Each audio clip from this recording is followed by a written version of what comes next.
Si Don Ricardo Velasco ay isang tanyag at respetadong bilyonaryong negosyante. Ang kanyang tagumpay ay bunga ng kanyang sipag at tiyaga. Mula sa pagiging hikaw sa buhay, ay nagawa niyang maiahon ang sarili mula sa kahirapan. Ngunit sa hindi inaasahang pagkakataon, unti-unting bumagsak ang main branch ng Velasco Diner, ang restaurant na una niyang itinayo nung nagsisimula pa lamang siya. Upang malaman ang dahilan ng pagkalugi ng Velasco Diner, ay nagpanggap siyang isang ordinaryong waiter sa sarili niyang restaurant. Dahil doon ay mararanasan niya ang hirap, pangapi at kawalan ng respeto ng lahat ng nagtatrabaho roon. Ngunit sa kanyang pananatili bilang isang hamak na empleyado, unti-unti niyang matutuklasan ang isang malaking katotohanan. Isang katotohanang magtutulak sa kanya na gumawa ng desisyong babago hindi lang sa kapalaran ng Velasco Diner, kundi pati na sa mga nagtatrabaho sa kanyang restaurant. Magagawa pa nga bang maisalba ni Don Ricardo ang Velasco Diner na itinuturing niyang puso ng kanyang tagumpay sa buhay? Muli pong maghahatid si Mr. Hope ng isa na namang pambihirang kwentong buhay. Si Don Ricardo Velasco ay isang tanyag at maimpluwensyang negosyante na kilala sa buong bansa bilang isang bilyonaryong may-ari ng malalaking kumpanya gaya ng real estate, pabrika, shopping malls at hanggang sa mga sikat na restaurant. Ngunit sa likod ng kanyang marangyang buhay ay meron siyang isang kwento ng pagsisikap, sakripisyo at matinding determinasyon. Ipinanganak si Ricardo sa isang mahirap na pamilya. Lumaki siya sa isang bahay na gawa sa kahoy at may bubong na tumutulo tuwing umuulan. Anak siya ng magsasaka at mananahi. Sa kabila ng kahirapan ay pinalaki siyang may mabuting asal.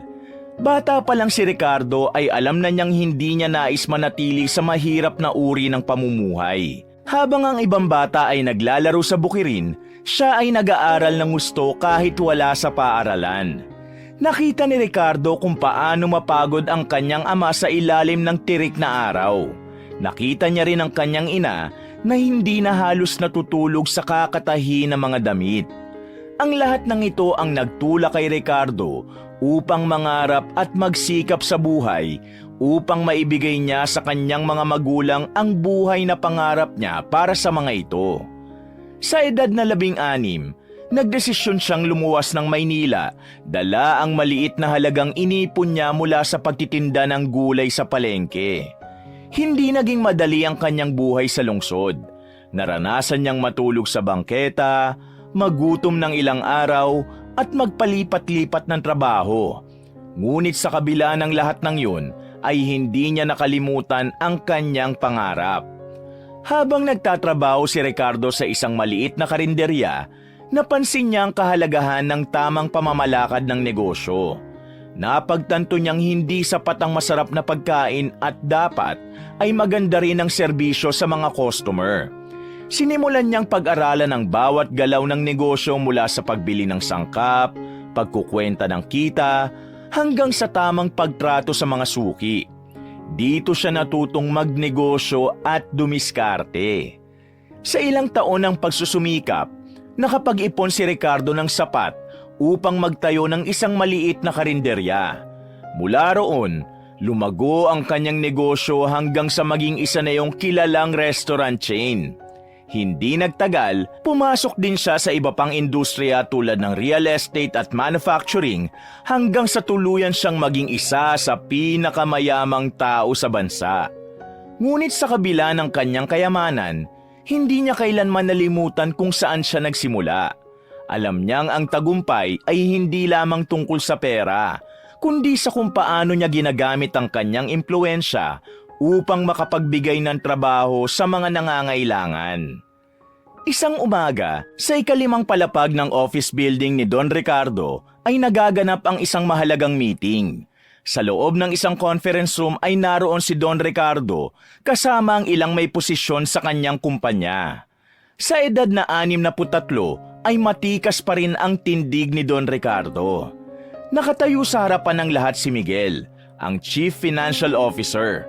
May hawak itong tablet at nag-uulat ng estado ng mga negosyo ni Don Ricardo. Don Ricardo, overall ay nananatiling matatag ang ating negosyo. Lumago ng 12% ang ating real estate sector ngayong quarter at nakakuha tayo ng isang malaking kontrata sa ating manufacturing division mula sa isang international client. Panimula ni Miguel. Marahang tumango si Don Ricardo. At ang Velasco Diner? Ang main branch? Tanong niya.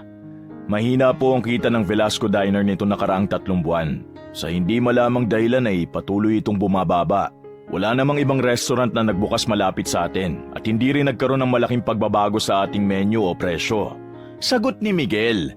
Saglit na natahimik si Don Ricardo. Itinukod niya mga siko sa ibabaw ng mesa habang pinag-iisipan ang narinig.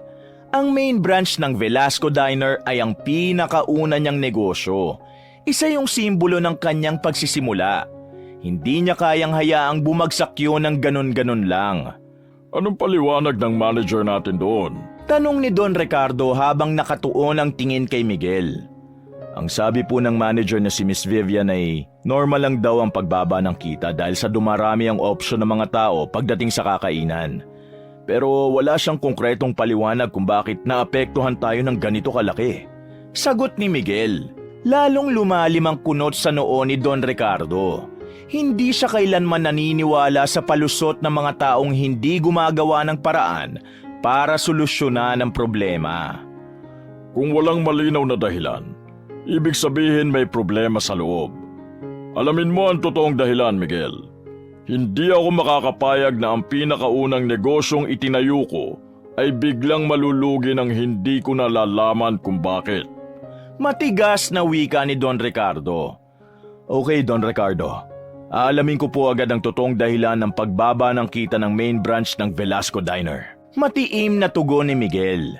Nagtagal pa ang pagpupulong, ngunit sa buong oras nito ay nanatiling nasa isip ni Don Ricardo ang bumababang kita ng kanyang restaurant.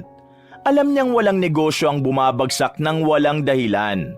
At kung may problema sa loob, hindi niya hayaang magpatuloy yun. Isang gabi, sa malawak na dining area ng mansyon ni Don Ricardo ay nagsasalo sila ng masarap na hapunan ng nag-iisa niyang anak na si Richard. Ang anak niya ay isang matipuno at matalinong lalaki na malapit ng mag-40 ang edad. May sarili na itong pamilya at paminsan-minsan ay bumibisita ito sa kanya. Papa, nalaman ko na mahina na raw ang sales ng main branch ng Velasco Diner. Basag ni Richard sa katahimikan at pansamantalan nitong inilapag ang kutsara at tinidor. Hindi agad sumagot si Don Ricardo. Sa halip, maraan siyang kumuha ng tubig mula sa baso saka uminom. Nang ibaba niyang baso ay saka siya tumingin kay Richard. Anong balak mong gawin tungkol doon, Papa? Tanong ni Richard. Bakit mo na itanong? Tanong din ni Don Ricardo. Sa tingin ko, kung hindi na kumikita ang restaurant, bakit hindi na lang natin isara? Sayang ang space na pinagtatayuan ng restaurant na yon, Papa. Pwede tayo magpatayo doon ng ibang negosyo na mas kikita. Suwestyon ni Richard. Muli nitong kinuha ang kubyertos at muling kumain. Richard, alam mong hindi ko pwedeng isara ang main branch ng Velasco Diner. Hindi yun basta negosyo lang. Doon nagsimula ang lahat ng meron tayo ngayon. Madiin na sambit ni Don Ricardo. Suggestion lang naman ang sa akin, Papa. Tura ni Richard. Ilang beses na akong bumagsak noon. Pero kahit anong nangyari ay hindi ako sumuko. Ang diner na yon ang unang negosyong itinayo ko mula sa wala. Hindi ako yayaman kung hindi dahil doon. Hindi ko yun basta na lang isasara dahil lang sa bumababa ang kita nito. Patuloy ni Don Ricardo habang mariing nakatitig sa anak. Saglit na namayani ang katahimikan bago muling nagsalita si Don Ricardo. Inatasan ko na si Miguel na alamin kung ano ang problema. Kapag nalaman na namin, ay saka tayo mag-iisip ng solusyon. Sambit pa ni Don Ricardo. Pero paano kung hindi na talaga yun kayang isalba, Papa? Tanong ni Richard. Ang negosyo ay parang buhay, anak. Lahat ng problema ay may solusyon. Kapag isinuko mo agad ang isang bagay, ay hindi mo malalaman kung magtatagumpay ka o hindi. Wika ni Don Ricardo.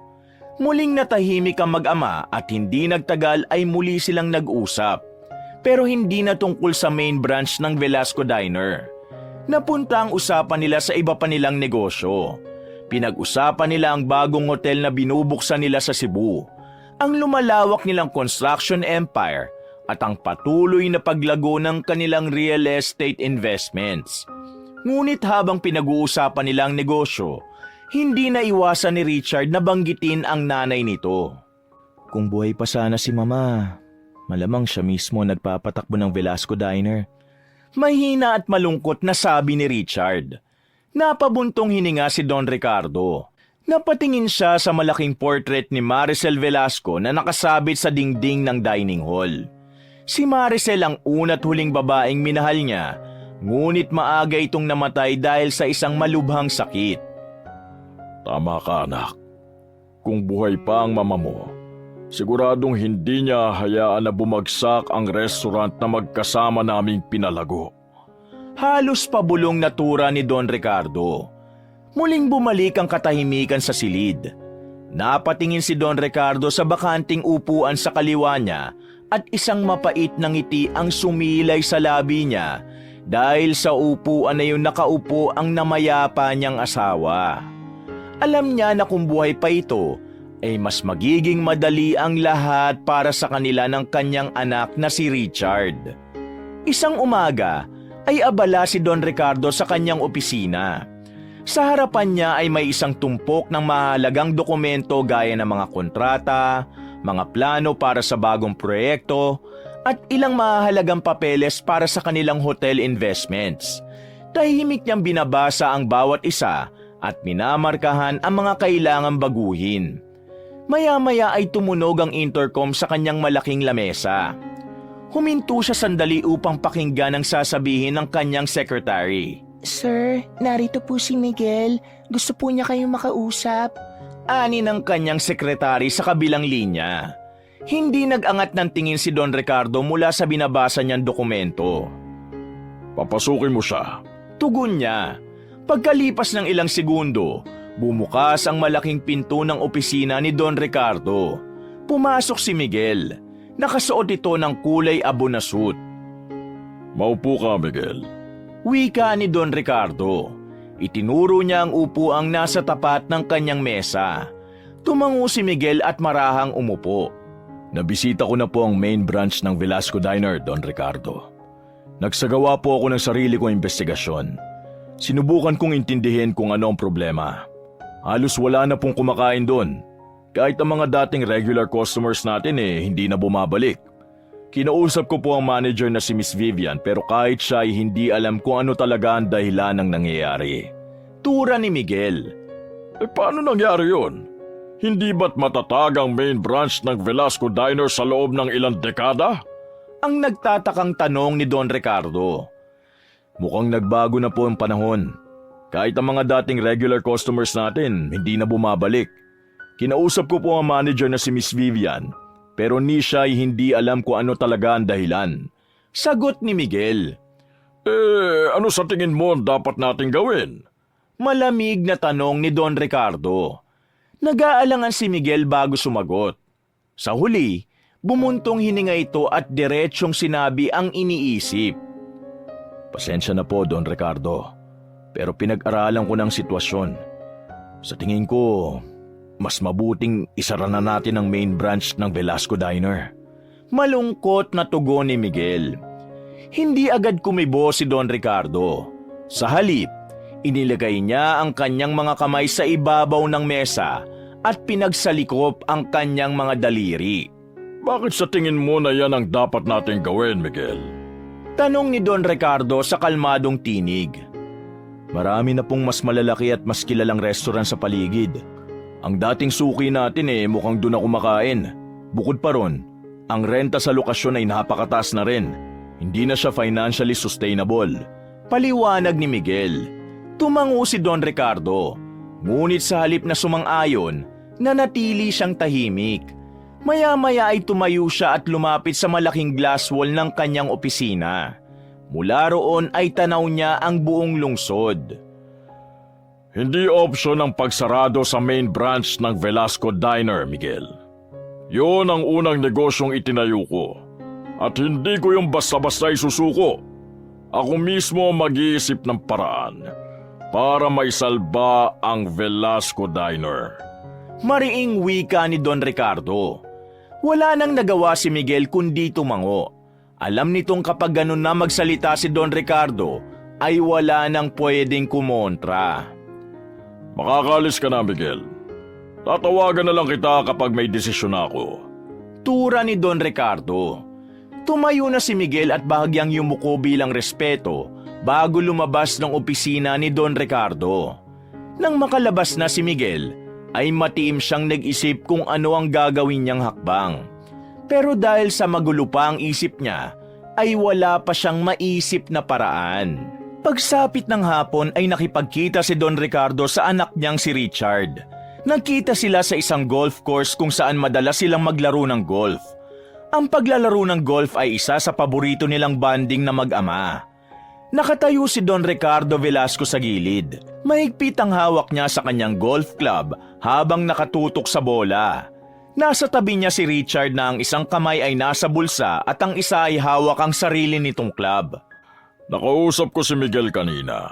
Biglang sabi ni Don Ricardo habang inaasinta ang bola. Tungkol saan, Papa? Tanong ni Richard. Hindi agad sumagot si Don Ricardo. Sa halip, pinakawalan niya ang isang malakas na palo. Tumama ang ulo ng club sa bola at lumipad yon sa ere. Tulad mo, gusto rin ni Miguel na isara na ang main branch ng Velasco Diner. Tugon ni Don Ricardo. Kung ganon, payag ka na pong isara yon? Tanong ni Ricardo. Nag-iisip pa rin ako ng dapat gawin. Alam kong may problema sa loob ng diner. Hindi lang yun basta pagkawala ng customers. May mali sa pagpapatakbo doon at yun ang gusto kong malaman. Seryosong wika ni Don Ricardo. Hindi sumagot si Richard agad. Sa halip, marahan itong sinipat ang bola sa damuhan saka pinalo yun ng eksakto. Papa, kung gusto mong malaman kung ano ba talaga ang dahilan ng pagbaba ng kita ng main branch ng Velasco Diner, mas maganda siguro kung ikaw mismo ang pumunta ron. Ikaw ang nagtayo nun at ilang taon na ikaw ang humahawak nun. Kaya sure ako na kapag nandun ka, makikita mo mismo kung anong problema. Pabaliwalang wika ni Richard. Natigilan si Don Ricardo sa sinabi ng kanyang anak. Nagtagpo ang kanilang mga mata at sa isang iglap ay may naisip siyang ideya. Sumilay ang isang matipid ngunit makahulugang ngiti sa kanyang labi. Napakatalino mo talaga, Richard. Maraming salamat. Masayang sambit ni Don Ricardo. Ha? Bakit ka nagpapasalamat sa akin, Papa? Nagtatakang tanong ni Richard. Dahil alam ko na kung ano ang gagawin ko. Bigla akong nagkaroon ng idea dahil sa sinabi mo. Ngumiti si Don Ricardo at naglakad papunta sa golf cart. Ano? Hindi ko maintindihan. Anong gagawin mo, Papa? Tanong ni Richard habang nakasunod kay Don Ricardo. Basta, sa ngayon ay hindi ko muna sasabihin sa'yo. Sagot ni Don Ricardo. Hindi na nagtanong pa si Richard dahil alam nito na kapag may isang bagay na ipinilit kay Don Ricardo, ay mas lalo niya itong hindi sasabihin. Kaya nagpatuloy na lang sila sa laro, ngunit sa isip ni Don Ricardo ay nag-umpisa ng umikot ang isang plano kung paano niya maisasalba ang unang negosyong kanyang nagawang itayo. Matapos ang ilang oras ng paglalaro ng golf, ay nagtungo na si Don Ricardo sa nakaparadang itim na luxury sedan sa gilid ng golf course. Tumigil muna siya sandali upang magpaalam sa anak niyang si Richard na nakasunod sa kanya. Richard, mauna na ako. Sabi ni Don Ricardo habang isinusuot ang kanyang sunglasses. Sige pa, ingat sa biyahe. Sa weekend na lang ako dadalaw sa inyo sa bahay. Nakangiting wika ni Richard. Ikumusta mo na rin ako sa mga apo ko sa kasasawa mo. Mag-iingat ka rin. Tura ni Don Ricardo bago siya sumakay sa kanyang sasakyan. Nang nasa loob na si Don Ricardo, ay kinuha niyang cellphone mula sa kanyang coat pocket at tinawagan si Miguel. Hindi nagtagal ay sumagot na si Miguel sa kabilang linya. Hello, Don Ricardo? Bungad ni Miguel. Miguel, pumunta ka bukas ng umaga sa opisina ko. Meron akong gustong i-discuss sa'yo. Diretsyong sabi ni Don Ricardo habang isinusuot ang seatbelt. Ano po ang pag-uusapan natin, Don Ricardo? Tanong ni Miguel. Bukas mo malalaman. Sagot ni Don Ricardo. May bahagyang tigas sa boses. Sige po, darating po ako bukas ng umaga sa office nyo. Sambit ni Miguel. Doon na tinapos ni Don Ricardo ang pakikipag-usap kay Miguel. Napangiti siya nang ibalik niya ang cellphone kung saan niya ito kinuha. Matapos yon ay sinabi niya sa driver na magpunta muna sila sa mall bago sila umuwi. Tumango ang driver at pinaandar ang sasakyan. Habang umaandar ang sasakyan ay muling sumilay ang isang makahulugang ngiti sa labi ni Don Ricardo. Ang ideyang naisip niya kanina habang naglalaro ng golf ay mas lalo pang naging malinaw sa kanyang isipan. Alam niyang hindi yun magiging madali, pero naniniwala siya na ang naisip niyang plano ay ang tanging paraan upang malaman niya ang totoong nangyayari sa Velasco Diner. Pagdating sa mall ay agad na nagtungo si Don Ricardo sa department store. Malayo yun sa mga high-end boutiques na madalas niyang puntahan, ngunit yun mismo ang dahilan kung bakit siya nagpunta doon. Sa loob ng maraming taon, nasanay siyang magsuot ng mamahaling damit at custom-made na sapatos. Ngunit sa pagkakataon na yon, ay kailangan niyang bumalik sa simple at payak na anyo. Habang naglalakad sa pagitan ng mga racks ng damit, tumigil siya sa section ng mga polo shirts. Pinagmasdan niya ang ilang piraso. Ang mga naroon ay may simpleng disenyo, walang mamahaling tatak, at gawa sa hindi mahinang klase ng tela. Kinuha niya ang isang kulay asul na polo at iniladlad yon. Pagkatapos, inabot din niya ang isang itim at isang kulay abong polo. Sunod na lumipat si Don Ricardo sa hanay ng mga pantalon. Kinuha niya ang ilang simpleng denim jeans na malayo sa mga mamahaling slacks na karaniwan niyang sinusuot. Napangiti siya ng bahagya. Matagal na panahon na rin simula nang huli siyang bumili ng ganong kamurang kasuotan. Nang makapili na si Don Ricardo ng ilang piraso ng mga damit, ay dumiretso siya sa fitting room. Isa-isang isinuot ni Don Ricardo ang mga napiling damit. Sa salamin ay nakita niya ang sarili niyang anyo. Hindi na siyang makapangyarihang negosyanteng nakasuot ng mamahaling suit, kundi mukha na siyang ordinaryong lalaking walang ipinagkaiba sa daan-daang mga tao sa mall na yon. Matapos na magsukat ng mga damit ay nagtungo naman si Don Ricardo sa section ng mga sapatos.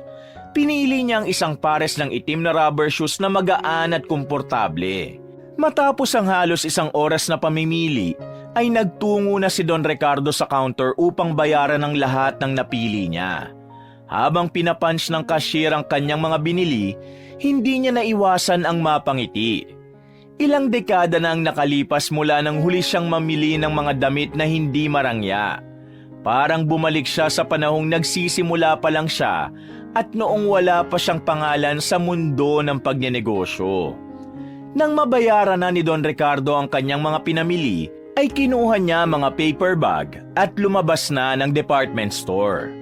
Kinabukasan ng umaga, sa loob ng opisina ni Don Ricardo ay nakatayo siya sa harapan ng glass wall habang pinagmamasdan niya ang maaliwalas na kalangitan sa labas. Suot niya ang isang simpleng polo, simpleng pantalon at isang pares ng hindi mamahaling sapatos.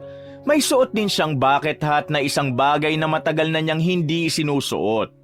Sa itsura niya ay malayong malayo siya sa imahe ng isang bilyonaryo. Biglang bumukas ang pinto ng opisina.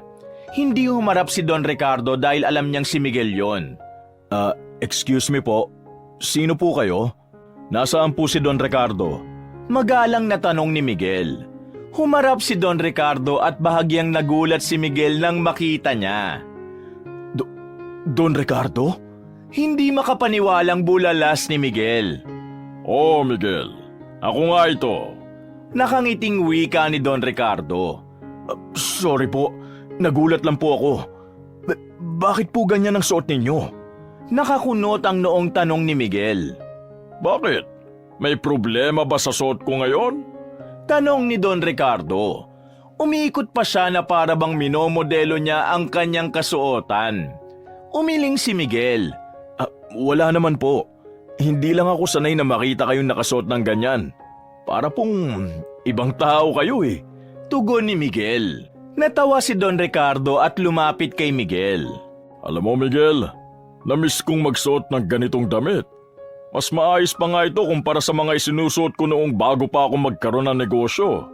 Sabihin mo sa akin Miguel, kung hindi tayo magkakilala at nakita mo kung ganito ang itsura, may isip mo bang nagmamay-ari ako ng napakaraming negosyo?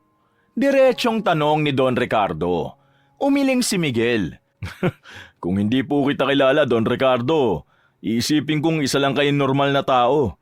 Siguro isang empleyado, isang trabador, pero hindi isang bilyonaryo. Ani Miguel sabay ngiti. Muling natawa si Don Ricardo. Kung ganun pala ay pwede ko nang isagawa ang aking plano. Aniya. Anong plano po ang tinutukoy nyo? Naguguluhang tanong ni Miguel. Naisip kong magpanggap na waiter sa main branch ng Velasco Diner para makita ko mismo kung ano talaga ang nangyayari roon. Para akong magiging undercover boss. Tura ni Don Ricardo. Nanlaki ang mga mata ni Miguel. Ano po? Nagbibiro lang kayo, di ba? Hindi pa rin makapaniwala si Miguel. Umiling si Don Ricardo. Seryoso ako, Miguel. At ito ang pinakamainam na paraan para malaman ko kung bakit humina ang restaurant. Hindi sapat ang tingnan lang ang mga report at pakinggan ang sinasabi ng mga tao. Gusto kong makita mismo kung paano ito pinapatakbo, kung paano tinatrato ang mga empleyado at customers, at kung ano ang tunay na problema. Ani Don Ricardo sa seryosong tono. Napakamot sa ulo si Miguel. Pero bilyonaryo po kayo. Paano kung may makakilala sa inyo? Huwag kang mag-alala. Walang makakakilala sa akin kasi hindi na ako nagkaroon ng pagkakataon na makapunta sa main branch ng Velasco Diner. Di ko na nga matandaan kung kailan ako huling nakapunta ron sa dami ng aking ginagawa. Isa pa, may mga tao akong pagkakatiwalaan para sa iba kong negosyo habang wala ako. Mahabang paliwanag ni Don Ricardo. Sigurado po ba kayo sa gusto niyong gawin? Natawa si Miguel ngunit halata pa rin ang pag-aalinlangan sa mga mata nito. Oh Miguel, gusto kong malaman ang katotohanan. At ito lang ang paraan para magawa ko yun. Tugon ni Don Ricardo. Napabuntong hininga muna si Miguel bago tumango. Kung yan po ang desisyon nyo ay susuportahan ko kayo. Kung ano man po ang tulong na pwede kong gawin, sabihin nyo lang po sa akin. Salamat Miguel. Alam ko namang maaasahan kita sa napakaraming bagay. Ani Don Ricardo sabay tapik sa balikat ni Miguel. Nang umalis na si Don Ricardo sa kanyang opisina, ay nagtungo muna siya sa sementeryo bago siya umuwi ng bahay. Tahimik siyang bumaba ng kanyang sasakyan na dala ang isang basket na mga puting rosas na siyang paboritong bulaklak ng kanyang yumaong asawa. Sa bawat hakbang niya patungo sa puntod ni Maricel, ay ramdam niya ang bigat sa kanyang dibdib.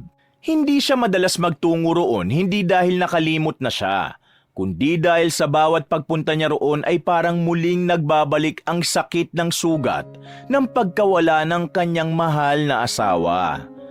Nang makarating si Don Ricardo sa puntod ni Maricel, ay marahan niyang inilapag ang basket ng bulaklak sa harap ng lapida. Dumaan ang ilang saglit ng katahimikan bago siya nagsalita. Kumusta ka, Maricel? Alam kong matagal-tagal din akong hindi nakapunta rito. Pero gusto kong malaman mo na kahit kailan ay hindi kita nakakalimutan.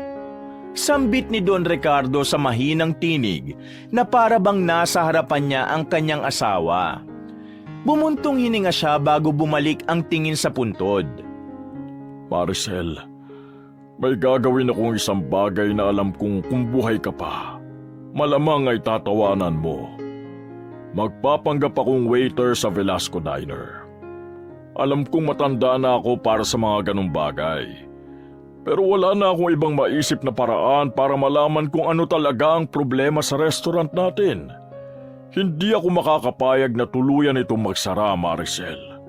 Alam kong hindi mo rin gugustuhin yun. Sandaling huminto si Don Ricardo sa pagsasalita. Umupo si Don Ricardo sa tabi ng lapida sa kamarahang hinaplos ang pangalan ni Maricel na nakaukit doon.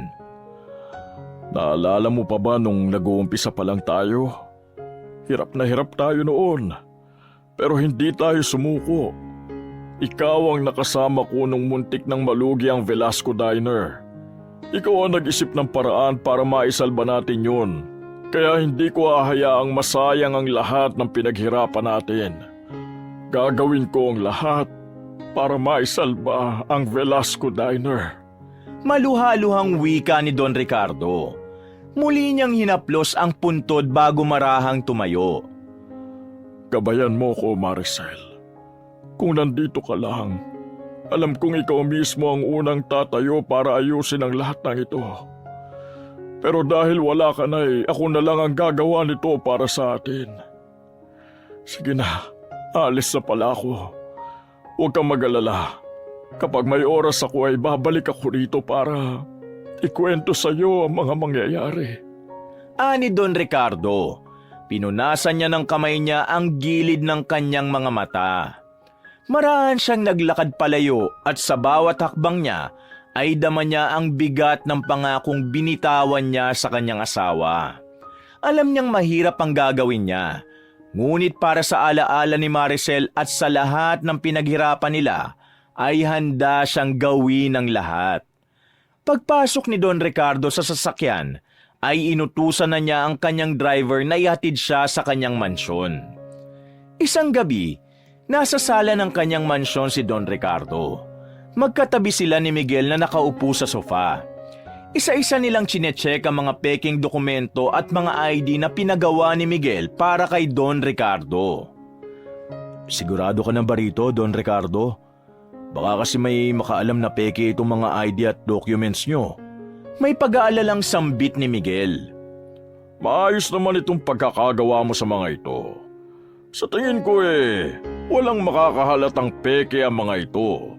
Tugon ni Don Ricardo. Hindi ko alam kung matatawa ako o hahanga ako sa tapang nyo, Don Ricardo. Ikaw lang po ang kilala ko na multi-billionaire na papasok na waiter sa sarili niyang restaurant. Naiiling na wika ni Miguel. Gaya ng sinabi ko, gusto ko ay ako mismo ang makakita sa nangyayari roon. Pero salamat, Miguel. Hindi ko ito magagawa kung hindi dahil sa'yo. Pagpapasalamat ni Don Ricardo. Habang abala sila sa pag-uusap, bumukas ang pinto ng sala at pumasok si Richard.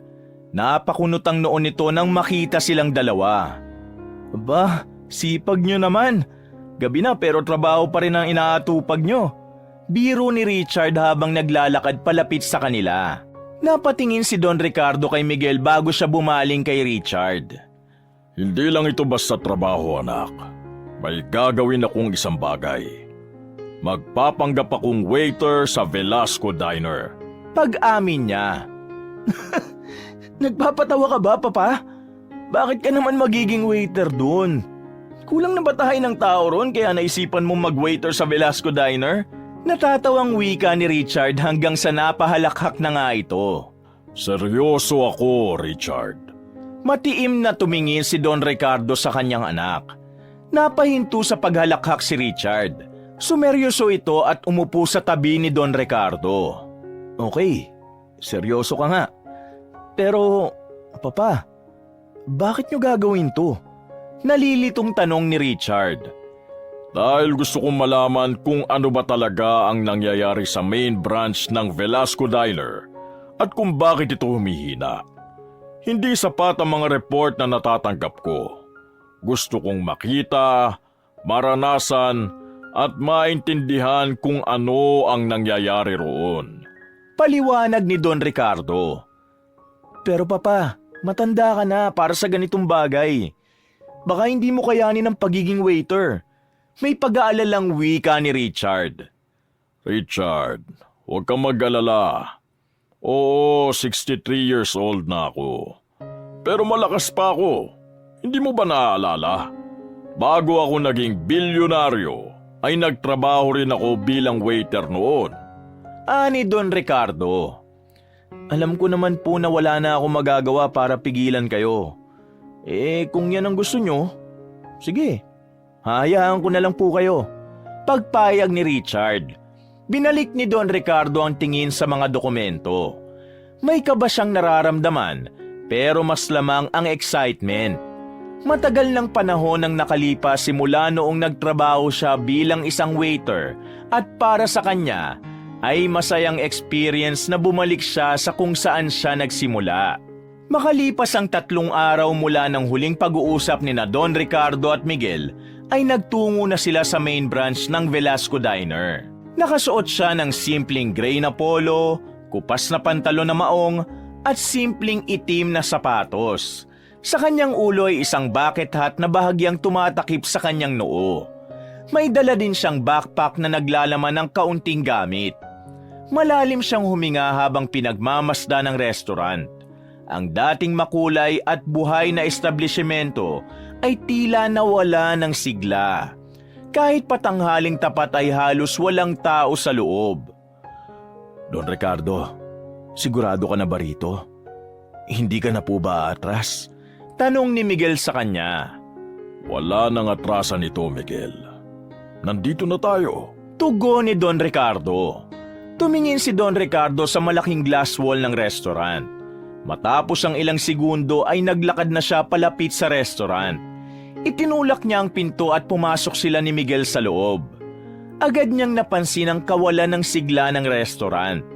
Ilang upuan at mesa ang may alikabok at mabibilang sa daliri sa isang kamay ang customer na naroon. Ang mga crew na naka-duty ay nakaupo lang sa isang tabi at mukhang walang ganang magtrabaho. May lungkot na bumalot sa puso ni Don Ricardo. Pero hindi ang kakaunting customers ang dahilan ng lungkot na yon, kundi ang biglang pagbaha ng alaala sa kanyang isip. Sa bawat sulok ng diner ay may mga bahagi ng nakaraan niya ang bumalik sa kanyang isipan. Naalala niya si Maricel na palaging abala sa pagluluto habang nakasuot ng apron. Kahit pagod na ito ay hindi ito sumisimangot at madalas na nakangiti pa rin. Naalala niya ang mga gabing magkasama silang nagbibilang ng kita habang nagtatawanan kahit pagod mula sa maghapong trabaho. Hindi na napansin ni Don Ricardo ang pag-agos ng luha mula sa kanyang mata. Don Ricardo, ayos lang po ba kayo? Mahina ngunit nag-aalalang tanong ni Miguel. Mabilis niyang pinahid ang kanyang luha at matipid ng umiti. Ayos lang ako, Miguel. May naalala lang ako. Tugon niya. Hindi na nagtanong pa si Miguel. Muling tinitigan ni Don Ricardo ang kabuuan ng Velasco Diner. Huminga siya ng malalim at itiniim niya sa kanyang utak na yun na ang simula ng kanyang misyon. At nangako siya sa kanyang sarili na gagawin niya ang lahat para muling makabangon ng restaurant na yon at hindi niya yun hahayaan na magsara. Habang nakatayo sina Don Ricardo at Miguel sa loob ng Velasco Diner, ay may lumapit sa kanila na isang babae na nasa early 30s. May bahagyang pagkalito sa mukha nito nang makita si Miguel. Sir Miguel, ano pong ginagawa niyo rito? Magalang na tanong ng babae. May kailangan akong sabihin sa'yo, Vivian. Tugon ni Miguel. Kasama niyo po ba si Don Ricardo? Tanong ni Vivian. Hindi. Alam mo naman si Don Ricardo. Masyadong busy kaya hindi na magawang bumisita rito. Tura ni Miguel. Sayang naman po. Akala ko'y kasama niyo siya. Simula kasi na magtrabaho ako rito ay never ko pa siyang nakita. Sambit ni Vivian. Nang malaman ni Don Ricardo na Vivian ang pangalan ng babaeng kausap ni Miguel, ay doon niya napagtanto na ito ang manager ng main branch ng Velasco Diner. Kung tama ang kanyang pagkakaalala, ay wala pa itong 1 taon sa posisyong yon. Pinagmasdan ni Don Ricardo si Vivian. Meron itong saktong taas, balingkinita ng katawan at maayos ang tindig. Maputi ito at kapansin-pansin ng mata nitong matalas kung tumingin. Siya ay may katamtamang tangkad. Tinatayang nasa 5'4 o 5'5", may balingkinitang pangangatawan ngunit makikita ang tiwala sa sarili sa paraan ng kanyang pagtayo. Doon na lang po tayo mag-usap sa office ko, Sir Miguel. Gusto niyo ba ng coffee o kung ano man? Tura ni Vivian. Huwag ka na mag-abala. Tama ka, doon na lang tayo sa opisina mo mag-usap. Pagsang-ayon ni Miguel. Nauna nang naglakad si Vivian habang sina Don Ricardo at Miguel ay nakasunod sa babae. Ngunit nang mapalingon si Vivian sa kanila, ay huminto ito at tinignan si Don Ricardo mula ulo hanggang paa. Pasensya na pero hindi pwedeng sumama ang customer sa opisina. Matigas na wika ni Vivian habang bahagyang nakataas ang isang kilay. Kasama ko siya, Vivian. Hindi siya customer. Tura ni Miguel. Napatingin si Vivian kay Miguel bago bumaling muli kay Don Ricardo. Hindi na ito nagsalita at nagpatuloy na lamang sa paglalakad. Pagpasok sa opisina, isang malinis ngunit malamig na lugar ang bumungad sa kanila. May isang mahaba at makintab na lamesa sa gitna.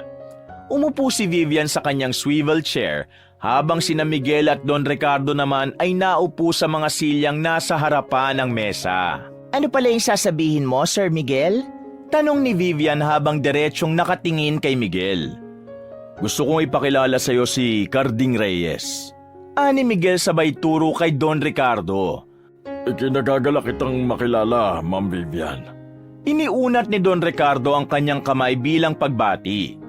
Saglit na nag-atubili si Vivian bago abutin ang kanyang kamay. Tila may pandidiri sa ekspresyon at halatang hindi sanay makipagkamay sa isang taong sa tingin nito ay mas mababa rito. May kung anong hindi magandang pakiramdam ang dumaan sa dibdib ni Don Ricardo. Ngunit isa pang bagay ang naging malinaw sa kanya. Hindi siya kilala ni Vivian.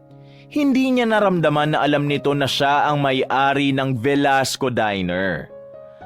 Sino siya, Sir Miguel? At bakit siya nandito? Malamig na tanong ni Vivian.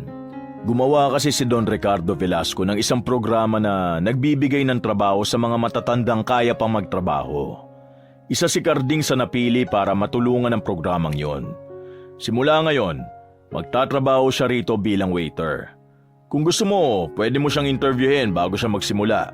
Paliwanag ni Miguel. Akmang magsasalita pa si Vivian ngunit biglang kinuha ni Miguel ang cellphone nito mula sa bulsa at may tiningnan doon. Nako, kailangan ko na palang umalis. Pinababalik na ako ni Don Ricardo sa opisina. Vivian, ikaw nang bahala kay Mang Carding ha. Mang Carding, huwag ka mag-alala. Mabait siyang si Vivian. Ani Miguel na halata ang pagmamadali sa boses. Mabilis na tumayo si Miguel. Matapos nitong magpaalam kay Vivian ay lumabas na ito ng opisinang yon. Nang sina Don Ricardo at Vivian na lang ang naroon, ay tumahimik ang paligid. Muling tiningnan ni Vivian si Don Ricardo at sa pagkakataon na yon, ay mas ramdam na ni Don Ricardo ang panghuhusga sa mga mata nito. Para bang sinusuri siya nito o tinatansya nito kung may silbi ba siya sa lugar na yon. Ilang segundong nakatitig si Vivian kay Don Ricardo habang nakataas ang isa nitong kilay. Tumikim ito bago nagsalita. Nasaan ang requirements mo? Malamig na tanong ni Vivian. Walang imik na iniabot ni Don Ricardo ang isang brown envelope. Pabalang yung kinuha ni Vivian at walang emosyon na binuksan. Sinimulan nitong tingnan ang mga dokumento sa loob ng envelope. Matagal na pala ang huling trabaho mo, Carding. Bakit hindi ka nalang magpahinga? Matanda ka na eh. Kaedad mo ng lola ko at nasa bahay na lang siya at nag-aalaga ng mga apo niya. Ani Vivian sabay tingin kay Don Ricardo. Walang interes nitong inilapag ang nakalagay sa brown envelope sa lamesa. Matiim na tumingin si Don Ricardo kay Vivian. Hindi niya nagustuhan ang tono nito, pero nanatili siyang mahinahon. Kailangan kong magtrabaho. Hindi na kami tinutulungan ng mga anak ko. Ang asawa ko naman ay may malubhang sakit. Wala na akong ibang maaasahan kundi ang sarili ko. Sagot ni Don Ricardo. Imbis na maawa ay mahinang tumawa lang si Vivian. Alam mo ba kung gaano kahirap ang trabaho ng waiter? Hindi lang basta serve ng pagkain ang gagawin mo. May iba ka pang gagawin gaya ng paglilinis ng lamesa, pagbubuhat ng mabibigat at pagharap sa masusungit na customers. Baka kapag nabulyawan ka bigla ka nalang umiyak. Sigurado ka bang kaya mo yon? Tanong ni Vivian. Hanggat kaya ko pa magtatrabaho ako. Hindi rin ako balat sibuyas kaya kaya ko na humarap sa mga galit na customer. Tugon ni Don Ricardo. Sa tingin ko kasi sa edad mo, sigurado ko mabagal ka na. Baka hindi ka rin makasabay sa bilis ng trabaho rito. Baka imbis na makatulong ka, maging pabigat ka pa. Bahagyang umirap si Vivian sa kanya. Maraming matatanda ang mas masipag at mas maingat kaysa sa mga bata ngayon. Hindi ako papasok sa ganitong trabaho kung hindi ko kaya. Sagot ni Don Ricardo at hindi siya natinag sa mga sinasabi ni Vivian. Humalukip-kip si Vivian at halatang hindi masaya sa mga sagot ni Don Ricardo. Mukhang hindi na kita mapipigilan. O siya, sige, payag na ako magtrabaho ka rito. Pero wag kang aasa na porket matanda ka na ay may special treatment kami sa'yo. Ha, Carding? Sa restaurant na ito ay patas ang lahat. Kung hindi mo kaya ang trabaho, ako mismo ang magpapalaya sa'yo. Nagkakaintindihan ba tayo? May pananakot sa tono na wika ni Vivian. Naiintindihan ko, Ma'am Vivian. Nangangako ako na gagawin ko ang trabaho ko na maayos. Tugon naman ni Don Ricardo. Good. Dito ka lang. Kukunin ko ang uniform mo para makapagsimula ka na. Ani Vivian sabay tayo. Lumabas ito ng opisina at iniwan si Don Ricardo ng mag-isa. Napailing na lang si Don Ricardo. Sa gaspang ng ugali ni Vivian, hindi niya maiwasang isipin kung ganon din ba ito makitungo sa mga customer. Tahimik siyang huminga ng malalim at hiniling sa sarili na sana ay hindi ganon ang trato ni Vivian sa mga customer at ibang empleyado ron. Matapos ang ilang minuto ay bumalik si Vivian na may dalang uniforme ng waiter para kay Don Ricardo. Walang emosyon nitong inabot yon kay Don Ricardo. Ito na ang uniform mo. Magpalit ka na at simulan mo na ang trabaho mo. Malamig na utos ni Vivian. Salamat. Matipid na sagot ni Don Ricardo. Hindi na siya pinansin ni Vivian at agad itong umalis. Huminga ng malalim si Don Ricardo bago nagtungo sa locker room. Pagpasok niya roon ay walang ibang tao kundi siya lamang. Tahimik ang buong lugar.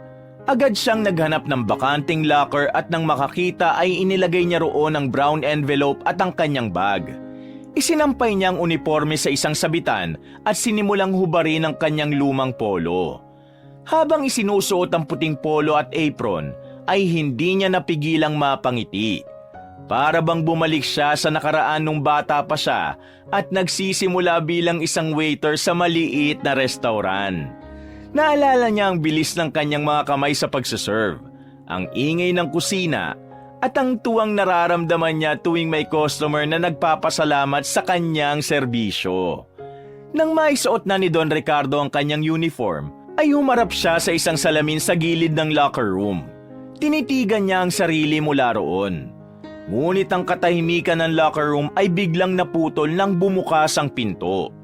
Pumasok ang isang matangkad na lalaki na may matikas na katawan. Gaya ni Don Ricardo ay nakasuot ito ng uniform ng waiter. Nakabukas ang ilang butones ng polo nito at gusot ang apron. Diretsyong naupo ang lalaki sa isang bangko.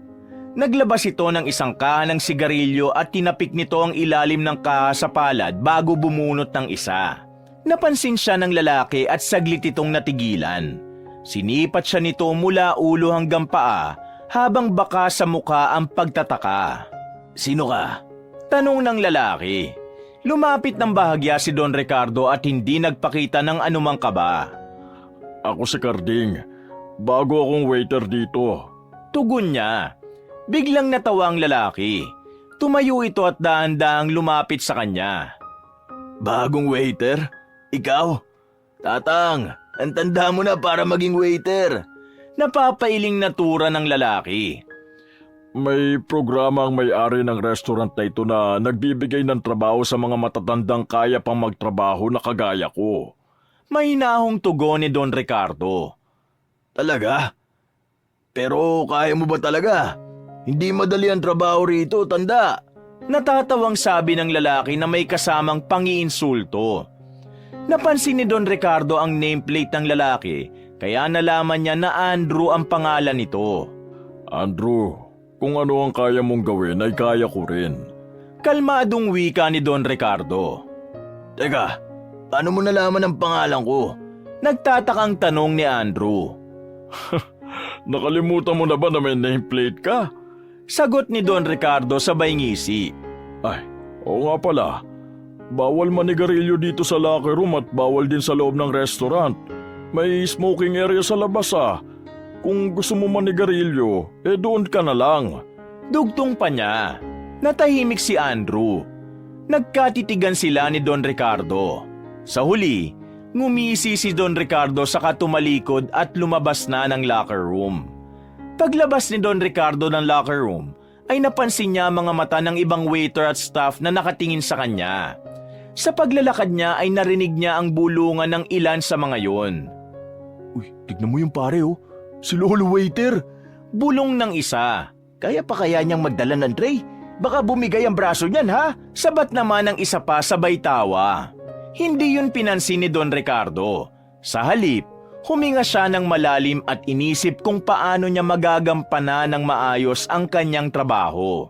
Maya-maya ay may pumasok ng isang pamilya. Mag-asawa yun na kasama ang kanilang 2 anak. Umupo ang mga ito sa isang round table malapit sa glass wall. Napansin ni Don Ricardo na tumayo ang ilan niyang kasamahan sa isang sulok. Lumapit si Andrew sa kanya at ngumisi. Tatang, total ikaw ang bago rito. Ikaw ang magsilbi sa mga kakain. Bilis-bilisan mo, Lolo, at baka mamatay na sa gutom ang customers mo dahil sa bagal mo. Narinig ng ibang kasamahan nila ang sinabi ni Andrew, kaya nagtawa na ng mga yon. Hindi ito pinansin ni Don Ricardo at lumapit siya sa pamilya. Inabot niya sa babae ang menu at hinintay niya itong maka-order.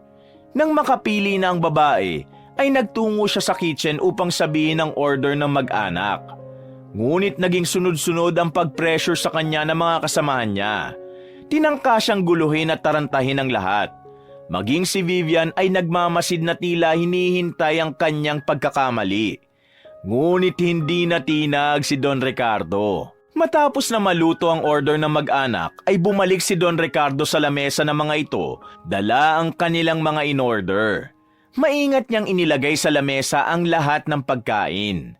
Ang pamilya na nag-aalangan kay Don Ricardo ay unti-unting naging kampante sa kanyang serbisyo. Sa bawat tanong ng mga ito tungkol sa pagkain, ay maayos at detalyado niyang nasagot. Nang humingi sa kanyang anak na batang babae ng ketchup, ay ngumiti siya rito at nagtanong kung gusto ba nito ng fries, dahil bagay yun sa ketchup. Napangiti ang bata at tumango. Maging ang mga magulang nito ay natuwa sa paraan ng kanyang pakikipag-usap. Samantala, ang ibang waiters na umaasang matataranta si Don Ricardo ay napansin ang kanyang kasanayan sa ganung uri ng trabaho. Hindi siya nagkamali sa pagkuha ng order at hindi rin nagkaroon ng problema sa kanyang pagsiserve.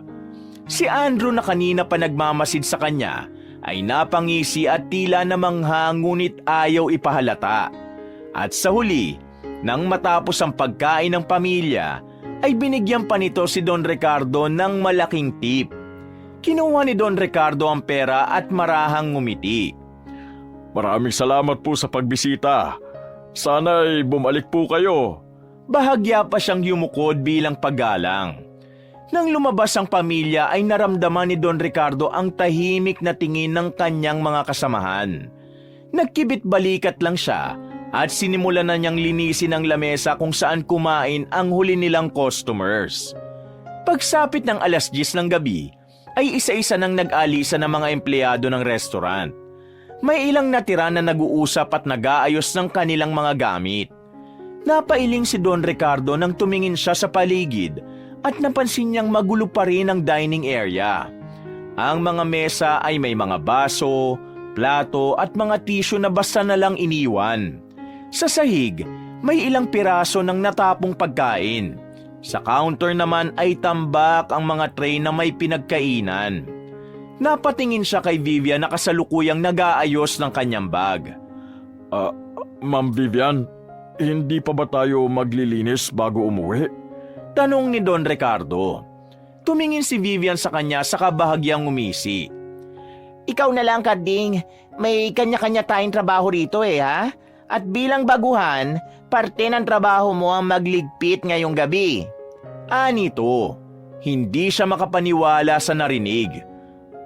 Hindi ba dapat tulong-tulong tayo? Tanong ni Don Ricardo. Napalingon si Don Ricardo nang marinig ang tawa ni Andrew. Pasensya na, Tatang. Di ba gusto mo magtrabaho? E di ikaw nang bahala muna rito. Ngayong gabi lang naman Parang pa-welcome namin ito sa'yo. May pangiinis na sambit ni Andrew. Hindi makapaniwala si Don Ricardo sa narinig. Wala na siyang nagawa kundi panoorin ang mga katrabaho niya na isa-isang lumalabas ng restaurant. May mga kumakaway pa sa kanya pero hindi para magpaalam, kundi para asarin lang siya. Makalipas ang ilang minuto ay tumahimik na ang buong restaurant. Napatingin si Don Ricardo sa paligid at napagtanto niyang siya na lang ang naroon. Tiningnan niya ang mga pinagkainan sa mesa, ang mga tray sa counter at ang maruming sahig. Hindi niya akalaing sa kabila ng kanyang edad ay ganito siya tatratuhin ng mga empleyado roon. Ganito na ba talaga ang ugali ng mga nagtatrabaho rito? Tanong ni Don Ricardo sa sarili. Ngunit sa halip na magreklamo, huminga siya ng malalim at itinupi ang manggas ng kanyang suot na polo. Isa-isa niyang kinuha ang mga maruruming pinggan, inipon ang mga nagkalat na tissue at iniligpit ang kalat. Sa kabila ng pagod niyang katawan, ay hindi niya binagala ng kilos. Matagal na siyang hindi gumagawa ng ganong trabaho, pero hindi na yun bago sa kanya. Habang naglilinis ng restaurant ay hindi maiwasang itanong ni Don Ricardo sa sarili kung ganon ba talaga ang ugali ng mga nagtatrabaho roon o dahil sa bago lang siya at matanda na kaya napagkatuwaan siyang paglaruan ng mga yon.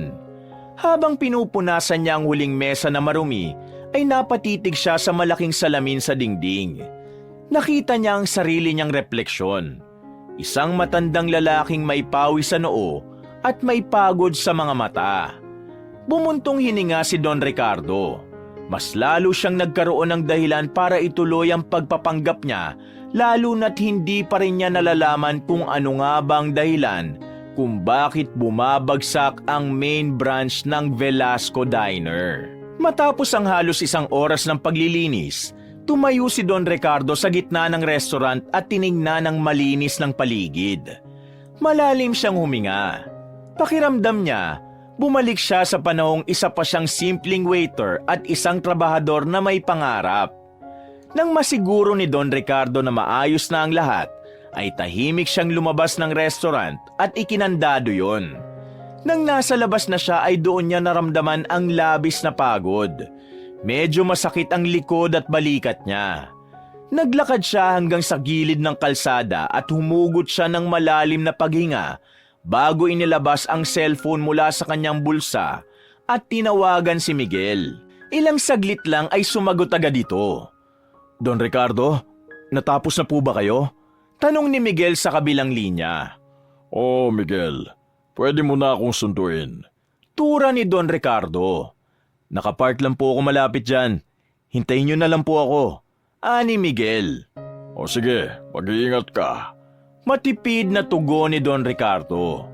Habang hinihintay si Miguel, pinagmasdan ni Don Ricardo ang harapan ng kanyang restaurant. Malaki ito at maaliwalas. Ang totoo ay maganda rin ang pwesto nun dahil nasa sentro yun ng syudad. Sigurado rin siya na masarap ang mga pagkain doon.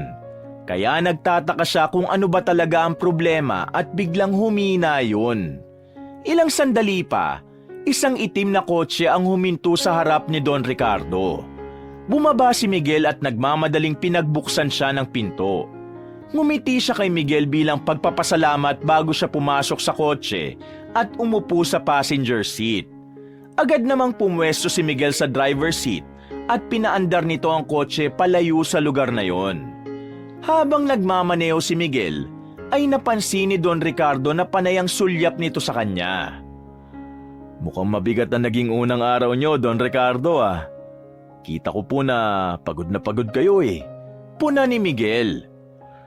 Hindi ko akalain na sa sarili kong restaurant ako makakaranas ng ganong klaseng pagtrato. Naiiling na wika ni Don Ricardo. Ano pong ibig niyo sabihin? Bahagyang napakunot ang noo ni Miguel. Isinandal ni Don Ricardo ang ulo sa headrest ng upuan. Iniwan nila sa akin ang lahat ng gawain, Miguel. Alam nilang pagod na ako pero umalis silang lahat na kahit alam nila na hindi ko na kayang maglinis doon ng ako lang. Nakakalungkot na ganong klase ng mga tao nagtatrabaho roon. Ani Don Ricardo. Don Ricardo, hindi po ba pwedeng ipagawa na lang natin to sa iba? Marami naman po tayong pwedeng kuhaing tao na pwedeng magpanggap bilang waiter. May pag-aalalang suwestyon ni Miguel. Umiling si Don Ricardo. Hindi, Miguel. Ako ang may-ari ng restaurant na yon. Kung may problema, sino ba dapat ang sumisid sa ilalim at tuklasin ang sagot kundi ako mismo? Tugon niya. Masyado kayo nagpapakapagod, Don Ricardo. Baka hindi kayanin ang katawan nyo. Ani Miguel. Huwag kang mag-alala. Malakas pa ako. Marami pa akong kailangan malaman kaya hindi pa ako pwedeng tumigil. Mariing wika ni Don Ricardo. Sa ngayon, may ideya na po ba kayo kung bakit bumababa ang kita ng Velasco Diner? Tanong ni Miguel. Umiling siya. Wala pa. Pero alam ko at ramdam kong may mali. Nararamdaman ko ito sa paraan ng pagtatrabaho nila.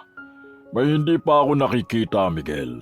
At hindi ako titigil hanggat hindi ko yun nalalaman. Determinadong tura ni Don Ricardo at ibinaling niya ang kanyang mga mata sa kanilang dinaraanan. Makalipas ang ilang sandali, ay nakarating na sila sa mansyon ni Don Ricardo. Agad na bumaba si Miguel at pinagbuksan siya nito ng pinto. Salamat, Miguel. Ani Don Ricardo bago marahang bumaba ng sasakyan. Bukas po ba, babalik ulit kayo sa restaurant? Tanong ng lalaki. Tumango si Don Ricardo.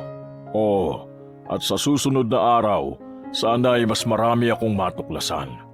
Hanggat hindi kasi natin nalalaman ang ugat ng problema, ay hindi natin ito mabibigyan ng solusyon. Nag-aalalang tumingin si Miguel sa kanya, ngunit hindi na ito kumontra. Magpahinga na po kayo, Don Ricardo. Good night po. Bahagya pang yumukod si Miguel. Good night, Miguel. Mag-iingat ka sa pag-uwi mo, ha? Pagkita na lang ulit tayo bukas ng umaga. Pagpapaalam ni Don Ricardo. Muling pumasok sa sasakyan si Miguel at pinanood siya nito hanggang sa makapasok siya sa loob ng mansyon. Nang tuluyan ng makapasok si Don Ricardo sa bahay niya, ay isang malalim na buntong hininga ang kanyang pinakawalan. Kinabukasan, pagpasok ni Don Ricardo sa Velasco Diner, ay agad niyang narinig ang tawanan ng mga empleyado. Nakita niya si Andrew nakangisi at agad siyang kinantsawan. Aba! Buted nakapasok ka pa rito, Tatang. Napagod ka ba kagabi? Baka kailangan mo magpahilot. Bakit kasi pumapasok ka pa? Hindi na kaya ng mga buto mo ang trabaho rito. Panginsulto ni Andrew sa kanya. Nagtawanan ng iba pang empleyado. Halatang aliw na aliw ang lahat sa pangaasar ni Andrew. Ngunit sa halip na magalit, isang makahulugang ngiti ang isinukli ni Don Ricardo. Tumingin siya kay Andrew saka malumanay na nagsalita. Bakit naman ako hindi papasok, Andrew? Gaya ng sinabi ko, malakas pa ako kahit matanda na ako. Ikaw nga, ang laki ng katawan mo pero nung natalsikan ka ng mantika habang nagpiprito ng fries para kang tipaklong na nagtatalon-talon sa takot. Mahinahon na tura ni Don Ricardo. Biglang natahimik ang lahat. Ang mga empleyado na kanina ay nagtatawanan ay palihim na nagpigil ng halakhak. Alam ni Don Ricardo na napahiya si Andrew sa harap ng lahat. Aba, hindi Hindi totoo yan, tanda. Gumagawa ka ng kwento Nauutal na sagot ni Andrew ngunit halata sa mukha nito ang pagkapahiya. Isa sa mga babaeng crew ang bumulong sa katabi. Ganun pala si Andrew. Ang laki ng katawan pero takot sa talsik na mantika. Humagikgik ito. Dahil doon, si Andrew naman ang naging tampulan ng tukso. Napangiti si Don Ricardo at walang imik na dumiretso sa locker room. Pagkapasok niya ron, isinabit niya ang dala niyang bag at maingat na isinuot ang kanyang uniform. Maghapon na namang naging mabagal ang takbo ng negosyo. Sa buong araw na yon, bihira lamang ang mga customer na kumain sa restaurant. Pakiramdam ni Don Ricardo ay unti-unting nadudurog ang puso niya. Hindi niya naisip na darating ang panahon na hihina ng ganun ang main branch ng Velasco Diner. Nang sumapit ang gabi ay mas lalo pang dumalang ang customer. Ngunit kahit papano, natuwa si Don Ricardo nang makita niyang magkakatulong silang naglilinis bago umalis. Sa wakas, hindi na niya kailangang gawin lahat mag-isa kagaya nung nakaraang gabi. Habang abala si Don Ricardo sa pagpupunas ng lamesa ay nilapitan siya ni Vivian. Ricardo, ikaw na magtapon ng basura sa likod. Iwanan mo na muna yung ginagawa mo. Utos ni Vivian. Sige, ma'am. Walang reklamong sagot ni Don Ricardo. Kinuha ni Don Ricardo ang mga garbage bag at lumabas para magtungo sa likuran ng restaurant. Madilim na ang paligid at ang tanging liwanag ay mula sa poste na hindi kalayuan. Nakarinig siya ng kaunting kaluskos mula sa mga daga na nagtatakbuhan malapit sa tambakan, ngunit hindi niya yun pinansin. Pagkatapon niya ng basura ay humarap siya at nagulat siya nang makitang nakatayo sa harapan niya si Andrew. Matalim ang tingin nito kaya bahagyang kinabahan si Don Ricardo, pero hindi niya yun ipinahalata. Lalagpasan niya sana si Andrew pero ubod lakas siya nitong itinulak. Nawalan siya ng balanse at napahiga sa tambak ng mga garbage bag. Akala mo ba nakakalimutan ko na yung ginawa mong pagpapahiya sa akin kanina? Ang lakas ng loob mong gawin sa akin yun ah. Wala pang gumagawa sa akin nun dito, tanda. Mariing sabi ni Andrew habang nakatayo ito sa harapan niya. Sandali lang nanatili si Don Ricardo sa kanyang kinaihigaan bago kalmadong bumangon. Pinagpag niya ang kanyang uniform na may bahid na ng dumi mula sa basura. Sa kabila ng ginawa ni Andrew ay wala siyang galit na naramdaman. Kapag ikaw ang nangaapi ng iba, okay lang. Pero kapag ikaw ang napapahiya, big deal para sa'yo. Hindi mo yata natutunan ang simpleng prinsipyo ng respeto, Andrew. Diretso at walang gatol na sabi ni Don Ricardo kay Andrew habang nakatingin siya sa mga mata nito. Anong prinsipyong sinasabi mo, tanda? Maangas na tanong ni Andrew. Kung ayaw mong gawin ng isang bagay sa'yo, ay huwag mong gagawin sa iba.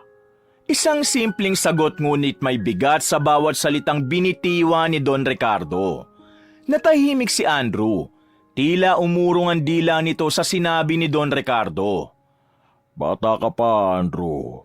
Marami ka pang panahon para magbago. Dagdag pa ni Don Ricardo. Lalong nag-init ang ulo ni Andrew. Huwag kang magmamagaling sa akin, tanda. Kung akala mo matatakot ako sa'yo. Ngunit sa halip na makinig pa, iniwan na lamang ito ni Don Ricardo. Tahimik siyang naglakad pabalik sa restaurant at iniwang nakatayo roon si Andrew. Sa mga sumunod na araw, iniiwasan na lamang ni Don Ricardo si Andrew. Bagamat palaging nakatitig ito sa kanya ng masama, ay hindi na lang siya nagpapaapekto.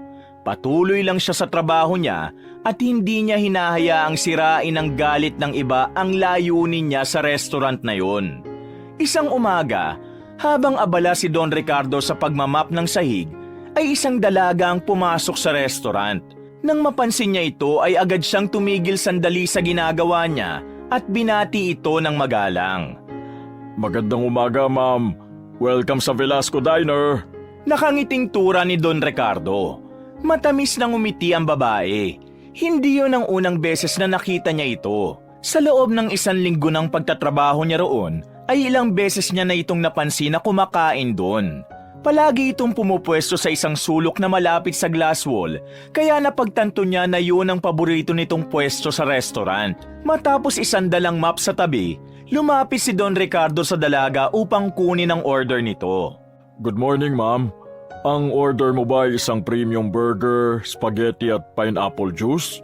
Tanong ni Don Ricardo. Napakurap ang babae at napangiti ng bahagya. Paano niyo po nalaman na yan ang o-orderin ko? Nagtataka nitong tanong. Yun kasi ang palagi mong ino-order kaya natandaan ko na. Nakangiting tugon ni Don Ricardo. Natawa ng mahina ang dalaga. Ang talas pa po pala ng memorya niyo. Anito, ngumiti lang si Don Ricardo. Matapos yun ay nagtungo na siya sa kitchen upang sabihin sa mga naroon ang order na kailangang gawin ng mga ito. Makalipas ang ilang minuto ay tapos na ang order ng dalaga. Si Don Ricardo na rin ang nag-serve ng mga yon. Maingat niyang inilapag ang tray sa mesa nito at ngumiti bago bumalik sa kanyang ginagawa kanina. Habang ipinagpapatuloy ni Don Ricardo ang pagmamap, ay hindi niya naiwasang mapatingin sa babae. Sa kabila ng maaliwalas nitong muka, ay may kung anong lungkot sa mga mata nito. Mabilis na lumipas sa mga minuto at nang nakita ni Don Ricardong patapos ng kumain ng dalaga, ay agad siyang nagtungo sa kitchen. Lumapit siya sa isa sa mga kusinero at nag-request ng isang special halo-halo. Naisip niya na bigyan noon ng dalaga at baka sakaling mawala ang lungkot nito kahit sandali. Nang matapos gawin ng halo-halo ay kinuha niya yon at lumapit siya sa lamesa ng dalaga. Inilapag niya ang special halo-halo sa harapan nito. Para sa'yo. Sabi ni Don Ricardo. Ha? Ano po? Hindi po ako nag-order nito. Tura ng babae na may kasamang pagtataka. On the house yan, Lineng. Regular customer ka namin kaya maliit na regalo lang yan mula sa Velasco Diner. Sagot ni Don Ricardo na may ngiti kahit ang totoo ay siya mismo ang magbabayad nun. Tumingin muna ang dalaga sa nameplate niya bago nagsalita. Maraming salamat po, Mang Karding. Anito, kinuha ng dalaga ang kutsara at tiningnan ng halo-halo. Sa una, parang natuwa ito pero maya-maya ay napansin ni Don Ricardo ang luhang naglandas sa magkabila nitong pisngi. Nag-alala si Don Ricardo. Umupo siya sa bakanting upuan sa harap nito at marahang nagtanong. May nasabi ba akong mali? Umiling ang dalaga at pinunasan ng mga luha gamit ang likod ng kamay. Wala po. May naalala lang po ako. Pigil ang paghikbing tugon nito. Pwede ko bang malaman kung ano ang naalala mo? Pero kung hindi ka komportableng sabihin, ayos lang. Naiintindihan ko. Ani Don Ricardo.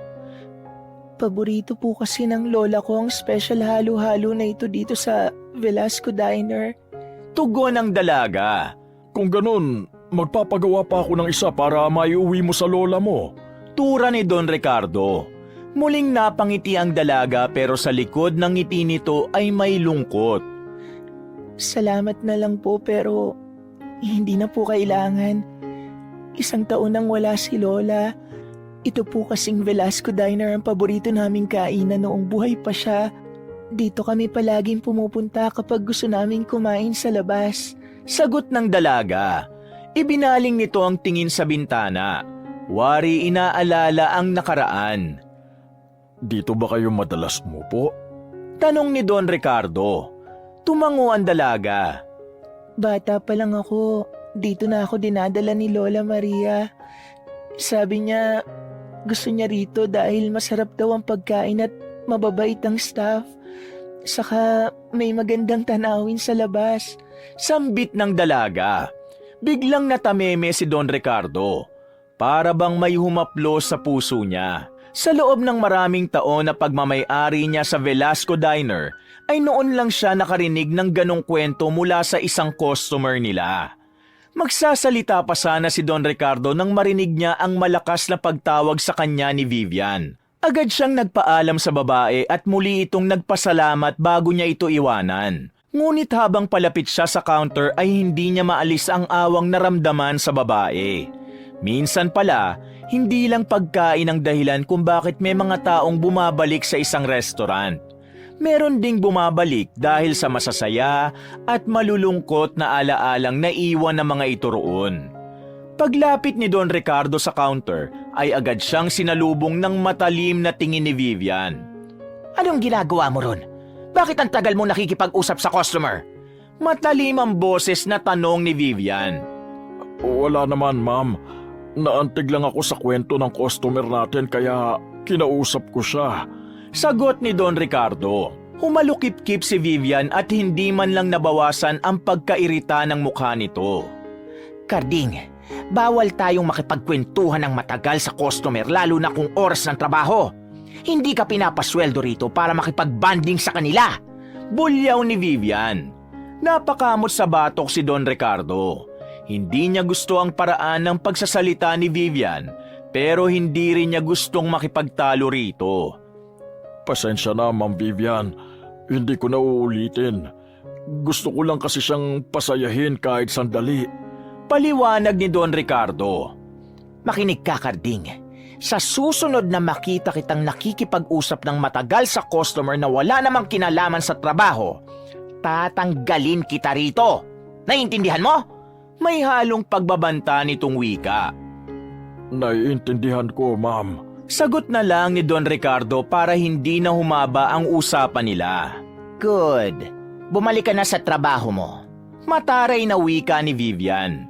Agad na bumalik si Don Ricardo sa pagmamap ng sahig. Habang hawak ang map, sinulyapan niya muli ang dalagang customer na abala sa pagkain ng halo-halo.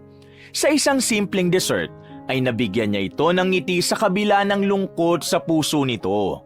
Pero si Vivian, parang wala itong pakialam sa ganong klase ng bagay. Para bang para rito ay negosyo lang ang Velasco Diner. Habang abala si Don Ricardo sa pagmamap, ay narinig niya ang mahinang halakhak mula sa gilid. Hindi na niya kailangan lumingon para malaman kung sino yon dahil sigurado siyang si Andrew yon. Grabe ka, Tatang. Ang tanda mo na pero pinoporma mo pa yung customer natin. Ang tinik mo! Ani Andrew nang may pangaasar sa tono. Nakangisi ito at halatang nasisiyahan sa pangiinis sa kanya. Hindi na nagulat si Don Ricardo sa sinabing yun ni Andrew. Alam niyang hahanap talaga ng paraan si Andrew para buwisitin siya. Sandaling huminto si Don Ricardo sa ginagawa at diretsyong tiningnan si Andrew. Wala akong oras makipag-usap sa gaya mong marumi ang pag-iisip. Oras pa ng trabaho, di ba? Bakit hindi ka doon magtuon ng atensyon at hindi sa pangaasar sa akin? Malamig na tura ni Don Ricardo. Bahagyang nagulat si Andrew sa diretsyong sagot niya. Pero bago pa ito muling makapagbitaw ng pang-asar sa kanya, ay agad na siyang tumalikod at ipinagpatuloy ang trabaho. Hindi niya kailangang ipaliwanag ang sarili niya kay Andrew. Alam niyang kahit anong sabihin niya, ay babaluktutin lang nito ang ibig niyang iparating. Mas mabuting wag niya na lang itong patulan. Habang nagmamap, ay ramdam pa rin ni Don Ricardo ang masamang tingin ni Andrew sa kanya. Pero binaliwala niya yon. Wala siyang oras pumatol sa mga kagaya nitong binata na pero isip bata pa rin. Makalipas ang ilang araw, gaya ng nakasanayan ay maagang pumasok si Don Ricardo sa Velasco Diner. Kakapasok pa lang niya nang salubungin na siya ni Vivian. Karding, sumunod ka sa opisina. Ani Vivian at nagpatiuna na ito sa paglalakad patungo sa opisina nito. Nag-aalangan man ay sumunod na rin si Don Ricardo. Habang naglalakad, hindi niya maiwasang makaramdam ng konting kaba. Wala naman siyang natatandaang nagawa niyang mali sa trabaho sa mga nakaraang araw, kaya wala siyang ideya kung ano ang pag-uusapan nila ni Vivian. Pagdating sa opisina, naupo si Vivian sa swivel chair nito at tumingin kay Don Ricardo. Umupo siya at hinintay itong magsalita. May naisip akong paraan para makahatak tayo ng mas maraming customer. Panimula ni Vivian. Bahagyang lumuwag ang pakiramdam ni Don Ricardo. Natuwa siya sa sinabi ni Vivian dahil nag-iisip din pala ito kung paano maisasalba ang Velasco Diner. Anong paraan po yun, Ma'am? Interesadong tanong ni Don Ricardo. Ngumiti lang si Vivian at biglang tumayo. Naglakad ito papunta sa pinto at binuksan yon.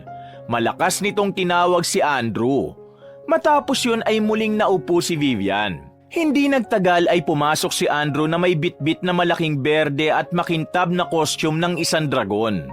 Napatingin si Don Ricardo rito at naguluhan siya kung anong gagawin nila sa mascot na yon. Naisip ko, kailangan natin ng mascot para makatawag ng atensyon.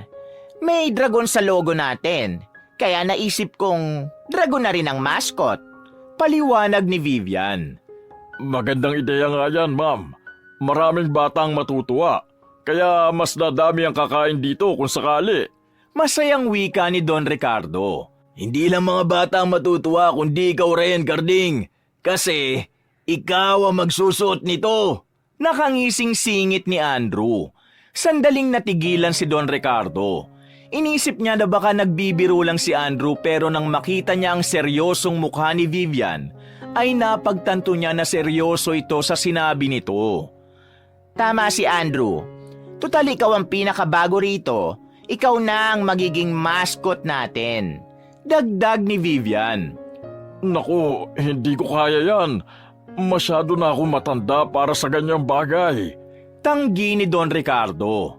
Wala namang makakaalam na matanda ang nasa loob ng costume, Karding eh. Ang makikita ng lahat ay itong cute na dragon. Ani Andrew sabay tawa. Oo nga, walang makakakita sa mukha mo. Ang mahalaga, may mascot tayo para makatawag ng customers. Sabat ni Vivian. Napabuntong hininga si Don Ricardo.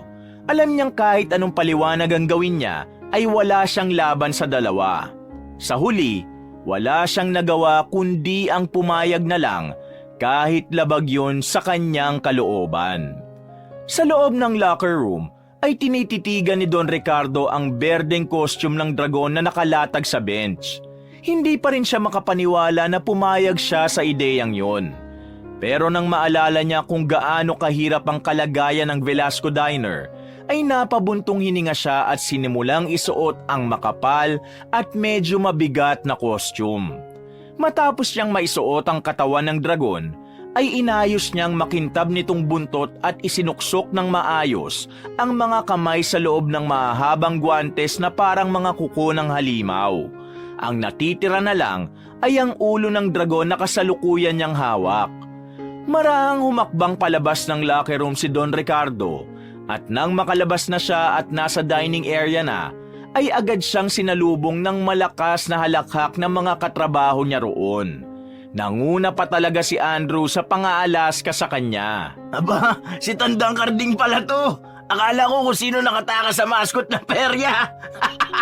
Sobrang awkward mong tignan. Ang cute ng dragon pero sa loob isa palang matanda. Halos mawalan na ng hininga si Andrew sa pagtawa. Isa rin si Vivian sa may pinakamalakas na tawa. Andrew, tama na. Baka mag-walk out si Karding at mawalan tayo ng mascot. Pang-aalaska din ito, pero hindi sumagot si Don Ricardo.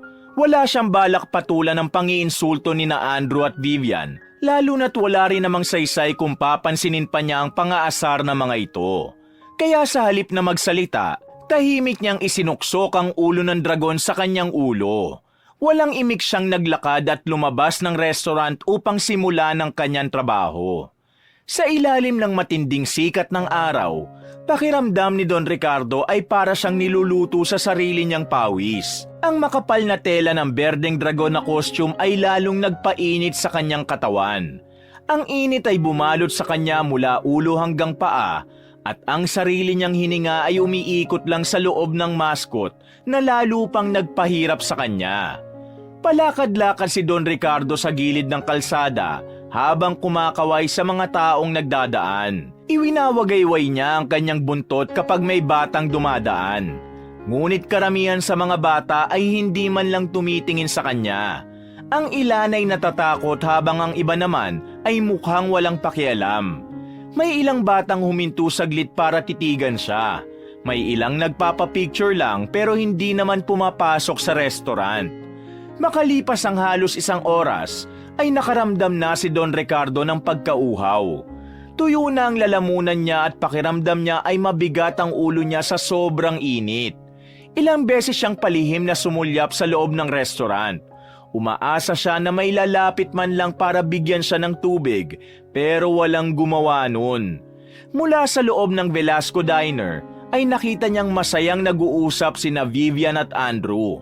Alam niya na siya ang pinag-uusapan ng dalawa dahil patingin-tingin ang mga yun sa kanya sabay tatawa. Nang sumapit ang tanghali ay umasa si Don Ricardo na makakapagpahinga na siya o merong tatawag sa kanya para kumain at magpahinga. Pero nabigo lang siya. Patuloy siyang nakatayo sa ilalim ng nag-aapoy na araw at patuloy pa rin siyang nagpanggap bilang isang masayahing dragon habang ang totoo ay halos hindi na niya maramdaman ang sariling katawan sa sobrang pagod. Mataas pa rin ang araw kahit hapon na. Pakiramdam ni Don Ricardo ay mas lalo pang bumibigat ang mascot na suot niya. Tuyo na ang lalamunan niya at hindi niya na maramdaman ang mga binti niya dahil sa ilang oras na siyang nakatayo. Pero wala pa ring tumatawag sa kanya para pagpahingain siya. Napatingin siya sa Velasco Diner at nakita niya si Andrew na nakangisi habang nakatayo sa loob. May hawak itong isang basong tubig. Nang makita nitong nakatingin siya, ay marahan nito yung ininom na para bang nananadya. Napailing siya. Wala na siyang ibang pagpipilian kundi magpatuloy sa pagtatrabaho. Maya-maya ay may lumapit kay Don Ricardo. Nagulat siya nang malaman na yun ang babaeng madalas niyang nakikitang kumakaing mag-isa sa diner. May dala itong bottled water at tinapay. Nakita kita kanina bago ako umalis. Tapos pagbalik ko, nandito ka pa rin. Hindi ka pa ba nagpapahinga? Nag-aalalang tanong ng dalaga. Hindi agad nakasagot si Don Ricardo. Sa wakas, may isang taong nakapansin sa kanyang paghihirap. Napalunok siya bago nagsalita sa bahagyang paos na boses. Mukhang nakalimutan na nila akong tawagin sa loob eh. Sabi ni Don Ricardo. Tamang-tama po pala ang dala ko. Kumain at uminom ka po muna. Sabi ng dalaga. Umupo si Don Ricardo sa gilid ng daan. Tinanggal niya ang suot niyang guwantes at saka isinunod ang ulo ng dragon. Doon na niya tinanggap ang tubig at tinapay na dala ng babae. Nagulat ang dalaga nang makita ang mukha ni Don Ricardo. Kayo po pala yan? Bakit naman kayong gumagawa ng ganitong trabaho? Hindi ba't matanda na kayo para dito? Naaawang tanong ng dalaga. Pinagkakatuwaan yata ako ng mga katrabaho ko kasi bago at matanda na ako. Pero ayos lang, kailangan ko kasi ng trabaho eh. Sagot ni Don Ricardo na sinundan niya ng pilit na tawa. Hindi na umimik ang dalaga habang si Don Ricardo ay nagsimula ng kumain habang ang dalaga ay nanatili sa tabi niya. Umupo na rin ito sa gilid ng kalsada. Habang patuloy sa pagkain si Don Ricardo, ay panay ang pasasalamat niya sa dalaga. Ramdam niya na totoo ang pag-aalalang ipinakita nito sa kanya. Salamat uli ha. Napakalaking bagay ng ginawa mo para sa isang matandang tulad ko. Ani Don Ricardo. Wala po yun. Nakita ko lang na parang hirap na kayo. Ang init-init pa naman. Saka malapit po talaga ang loob ko sa matatanda kasi sobrang close po kami ng lola ko nung buhay pa siya. Tugon ng dalaga. Ano nga palang pangalan mo? Tanong ni Don Ricardo. Andrea po. Ikaw po si Mang Carding, di ba? Tugon ni Andrea. Tama ka. Malapit lang ba rito ang bahay mo? Tanong pa ni Don Ricardo. Opo, malapit lang po dito sa Velasco Diner ang bahay namin. Sagot ng dalaga. Nag-aaral ka pa ba? Patuloy na tanong ni Don Ricardo. Umiling si Andrea. Hindi na po. Nagtatrabaho po ako sa isang ukay-ukay. Sayang kasi ang panahon kung mag-aaral pa ako. Kailangan ko na pong kumita ng pera para makatulong sa pamilya ko. Tugon nito. Napangiti si Don Ricardo pero may bahagyang lungkot sa kanyang mga mata. Alam niyang bata pa si Andrea at dapat ay nag-aaral pa ito. Ano ba ang pangarap mo, Andrea? Anong gusto mong maging? Tanong ni Don Ricardo. Wala naman po akong gustong specific na trabaho o propesyon. Gusto ko lang po talagang maiahon sa hirap ang pamilya ko. Kahit nung buhay pa po ang lola ko, pangarap ko na po yun. Sayang lang po kasi kung sakali mang umasenso ko, hindi na mararanasan ng lola ko ang maginhawang buhay na pangarap ko para sa kanya. May lungkot na sagot ni Andrea sa tanong ni Don Ricardo. Tahimik na tumango si Don Ricardo. Alam mo, kahit nasaan man siya ngayon, sigurado akong proud na proud siya sa'yo. Kasi meron kang mabuting puso. Umasa si Don Ricardo na sa sinabi niyang yon ay napagaan niya ang kalooban ni Andrea. Napatingin si Andrea sa kanya at bahagyang ngumiti. Ngunit bago pa sila makapagpatuloy sa pag-uusap, ay isang matigas na boses ang narinig nila. Carding!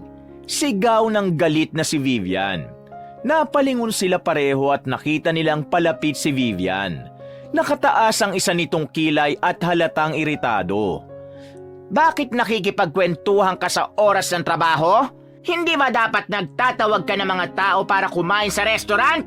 Galit na tanong ni Vivian. Agad na tumayo si Andrea at sumagot. Pasensya na po, ma'am. Ako po ang lumapit kay Mang Carding. Kanina pa po kasi siya rito sa ilalim ng init. Sabi po niya, hindi pa siya kumakain at nakakainuman lang ng tubig. At ikaw naman, anong pakialam mo sa kanya? Kung gusto niyang magpahinga, di sana nag-lunch break siya. Ano? Gusto ba niya na ako pa ang tatawag sa kanya? Singhal ni Vivian. Hindi nakasagot si Andrea. Ano bang ginagawa mo rito? Nang iistorbo ka lang sa empleyado ko. Umalis ka na nga. Dagdag pa ni Vivian na mariin ang tono. Bahagyang namutla si Andrea sa hiya saka tumingin kay Don Ricardo. Aalis na po ako, Mang Carding. Ingat po kayo. Ngumiti muna si Andrea bago tumalikod at naglakad palayo. Napabuntong hininga si Don Ricardo at tiningnan si Vivian. Hindi mo naman kailangang pagalitan yung bata. Wala naman siyang ginagawang masama. Naawa lang siya sa akin. Pagtatanggol ni Don Ricardo kay Andrea. At bakit naman siya maaawa sa'yo? Ikaw naman ang nagdesisyon na hindi mag-lunch break.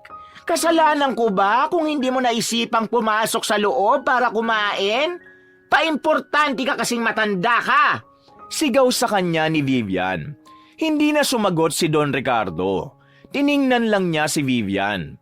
Umirap ito saka dire-diretsyong pumasok sa loob ng restaurant. Naiwang nakatingin si Don Ricardo kay Andrea na nasa malayo na.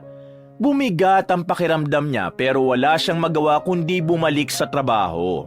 Pero sa pagkakataon na yon, kahit paano ay may lakas na siya dahil sa tinapay at tubig na ibinigay sa kanya ni Andrea. Nang magising si Don Ricardo kinabukasan ng madaling araw sa kanyang malambot na kama, ay inihanda na niyang sarili sa panibagong araw na magiging mascot na naman siya. Agad siyang bumangon at nag-ayos na para pumasok sa sarili niyang restaurant. Sinundo siya ni Miguel at inihatid siya nito sa lugar na medyo malayo sa Velasco Diner.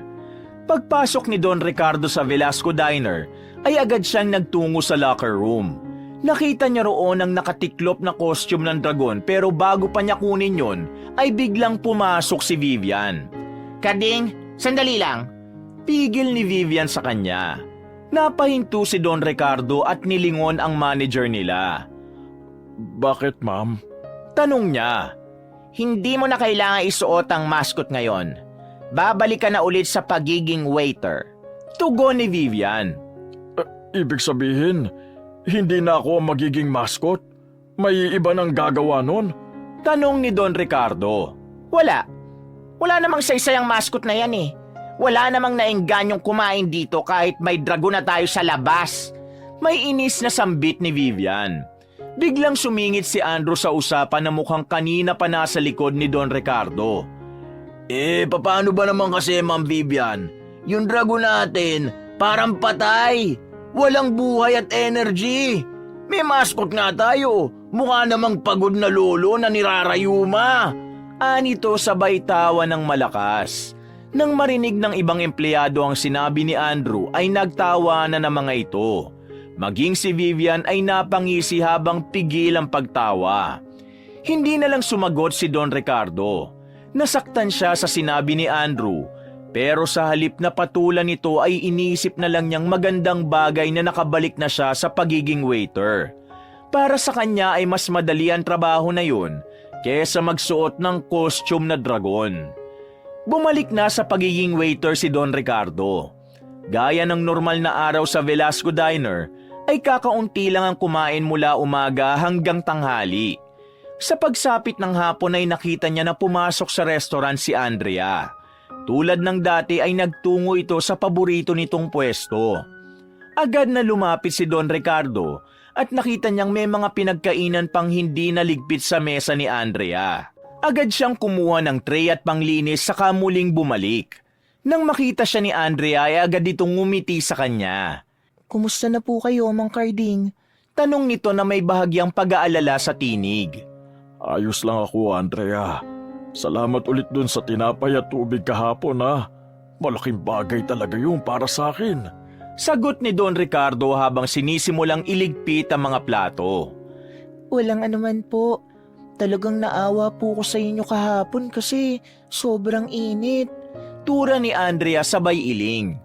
Habang nililigpit ni Don Ricardo ang pinagkainan sa mesa ni Andrea, ay naalala niya na regular customer doon ang dalaga. Nagkaroon siya ng hinala na may posibilidad na may alam ito kung bakit humina na ang main branch ng Velasco Diner. Sinadya ni Don Ricardo na bagalan ang kanyang pagkilos upang makapag-usap sila ni Andrea. Alam mo, Andrea, matagal ko nang iniisip kung bakit kaya humina ang kita ng Velasco Diner. Hindi ba dati malakas ito? Hindi kaya dahil sa nag-iba na ang lasa ng pagkain dito? Tanong ni Don Ricardo na pabulong ang boses. Luminga muna si Andrea sa paligid na para bang nais muna nitong makatiyak na walang makakarinig sa kanila. Wala namang pong problema sa pagkain dito, Mang Karding. Sa totoo lang, sobrang sarap nga po ng pagkain dito. Hindi po nagbabago ang lasa. Pabulong din na tugon ni Andrea. Bakit kaunti na lang ako makain? Napakunot noo si Don Ricardo. Hindi po pagkain ang problema, kundi ang mga nagtatrabaho rito. Sagot ni Andrea. Natigilan si Don Ricardo. Anong ibig mong sabihin? Hindi po kasi maganda at maayos ang pakikitungo ng mga empleyado dito sa mga customer. May mga nagreklamo dati pero hindi po inaaksyonan. Lalo po yung manager nyo dito, yung babaeng nagalit sa atin kahapon. Ang sungit at ang taas ng tingin sa sarili. Kaya kahit gaano kasarap ang pagkain dito, mas pipiliin na lang ng mga tao na kumain sa iba. Paliwanag ni Andrea. Pero ikaw, bakit kumakain ka pa rin dito? Tanong ni Don Ricardo. Kung hindi lang po dahil sa memories namin ng lola ko, hindi na po ko kakain dito. Nangingiting tugon ni Andrea. Tila isang malaking realisasyon ang bumagsak kay Don Ricardo. Hindi niya masyadong napansin yun noon dahil na rin sa madalang na ang kumakain doon. Pero dahil sa sinabi ni Andrea, ay naging malinaw na sa kanya kung ano ang dahilan ng paghina ng Velasco Diner. Matapos ang isang mahabang araw sa trabaho, ay lumabas na si Don Ricardo ng restaurant at tumuloy sa gilid ng kalsada kung saan nakaparada ang itim na kotse ni Miguel. Bumaba agad si Miguel ng sasakyan upang ipagbukas siya ng pinto, pero agad niya itong pinigilan. Sandali lang, Miguel. Huwag muna tayong umalis. Tura ni Don Ricardo. Bakit po? May nakalimutan po ba kayo sa loob? Tanong ni Miguel. Huminga ng malalim si Don Ricardo at lumingon pabalik sa Velasco Diner kung saan patay na ang ilaw at wala nang kahit isang tao ang nasa loob.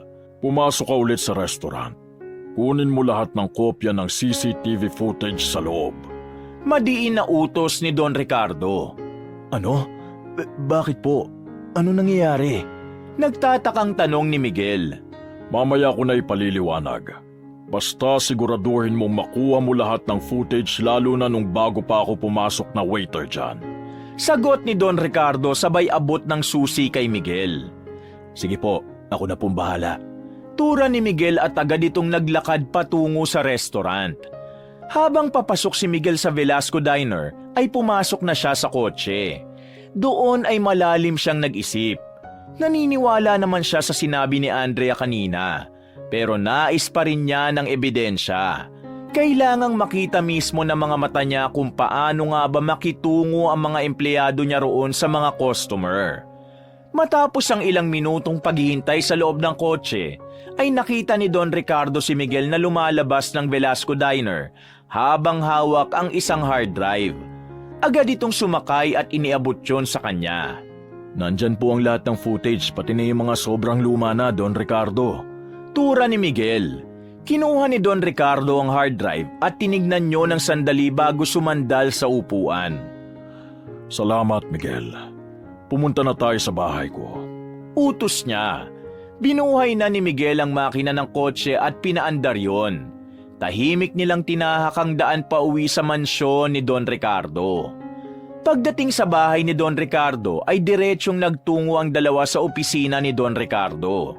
Binuksan niya ang kanyang laptop at inutusan niya si Miguel na i-connect ang hard drive sa laptop.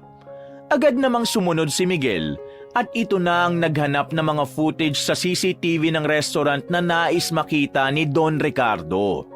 Nang tuluyang mag-load ang mga CCTV recordings, sinimulan nilang panoorin ang mga lumang footage. Isa-isang lumabas sa screen ang mga eksena sa Velasco Diner.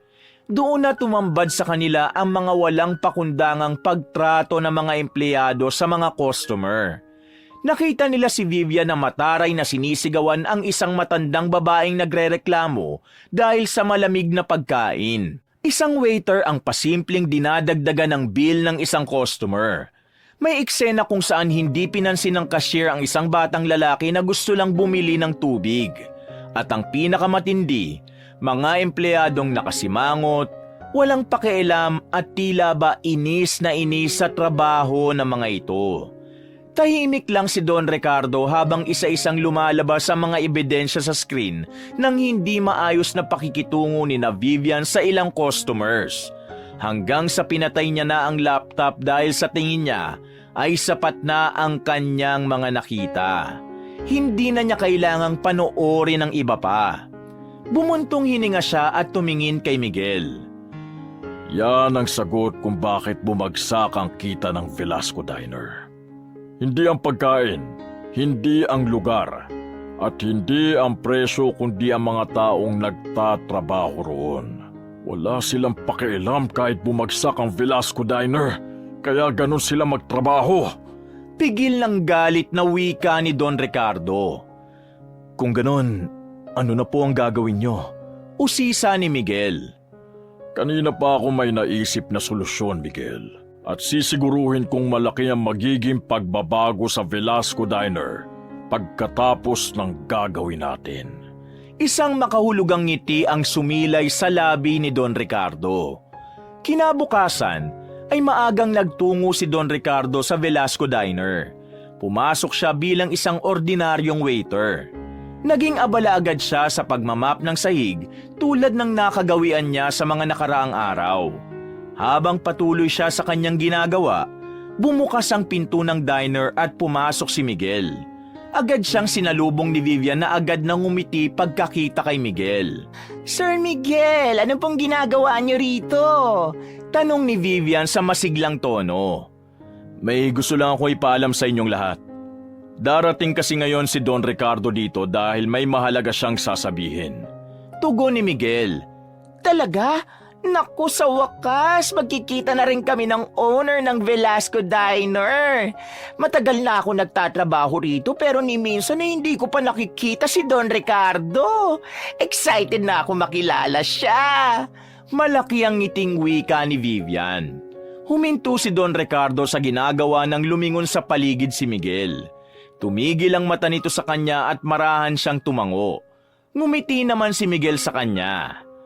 Actually, nandito na pala siya. Mukhang kanina niyo pa siya kasama.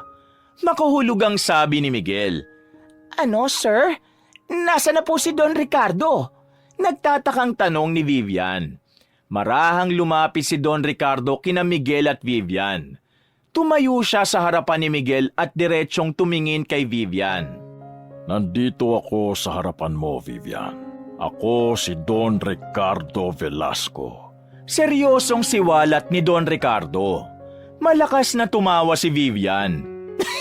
Pwede ba, Karding? Huwag kang mag-ilusyon. Nakakaya kay Sir Miguel. Pailing-iling pa si Vivian. Lumapit si Andrew at nakisali sa usapan gaya ng madalas nitong gawin. Mukhang nagiging ulyani na si Tatang ah. Iniisip niyang siya si Don Ricardo Velasco. Anito sabay tawa. Nagtawanan ang lahat ng empleyado sa paligid. Ngunit hindi natawa si Miguel. Sa halip, seryoso itong tumingin sa lahat. Totoo ang sinasabi niya. Si Karding na iniisip niyong waiter dito ay walang iba kundi si Don Ricardo Velasco. Deklara ni Miguel. Huminto ang tawanan at nagkatinginan at bulungan ng iba. Halos hindi makapagsalita si Vivian. Nang ibukan nito ang bibig ay nanginginig ang boses nito. Sir Miguel, nagbibiro lang kayo, di ba? Tanong ni Vivian. Kung hindi kayo naniniwala, bakit hindi nyo isearch sa internet ang pangalan na Ricardo Velasco? Tignan nyo ang picture na lalabas at tignan nyo ang mukha ng matandang lalaki na nasa harapan ninyo. Sagot ni Miguel. Agad na naglabas ng kanika nilang cellphone ng mga empleyado at ginawa ang sinabi ni Miguel. Walang pagsidla ng kasiyahan ni Don Ricardo nang makita niya ang gulat na reaksyon ng lahat nang tingnan siya ng mga naroon. Diyos ko, siya nga si Don Ricardo Velasco. Hindi makapaniwalang bulalas ni Vivian. Nagkatinginan ng lahat ng empleyado at muling bumaling ang tingin nila kay Don Ricardo. Napakurap si Vivian. Hindi pa rin ito makapaniwala. Pero, bakit po kayo nagtrabaho bilang waiter sa sarili niyong restaurant? Tanong nito. Naglakad ng ilang hakbang si Don Ricardo palapit kay Vivian. Dahil gusto kong malaman kung bakit bumagsak ng mabilis ang branch na ito. Inisip ko, baka sa pagkain o baka sa lugar. Pero hindi pala. Ang tunay na dahilan ay kayong mga nagtatrabaho rito. Pinanood ko ang mga lumang CCTV footage ng restaurant at nakita ko kung paano nyo tinatrato ang mga customer. Bastos kayong lahat at walang respeto! Dahil dyan, simula sa araw na ito, wala na akong ititira ni isa man sa inyo. Lahat kayo ay tanggal na sa Velasco Diner! Malakas na wika ni Don Ricardo. Bawat salita na binitiwan niya ay may diin. Nagkagulo ang mga empleyado. May ilang napanganga habang ang iba naman ay agad na nagreklamo.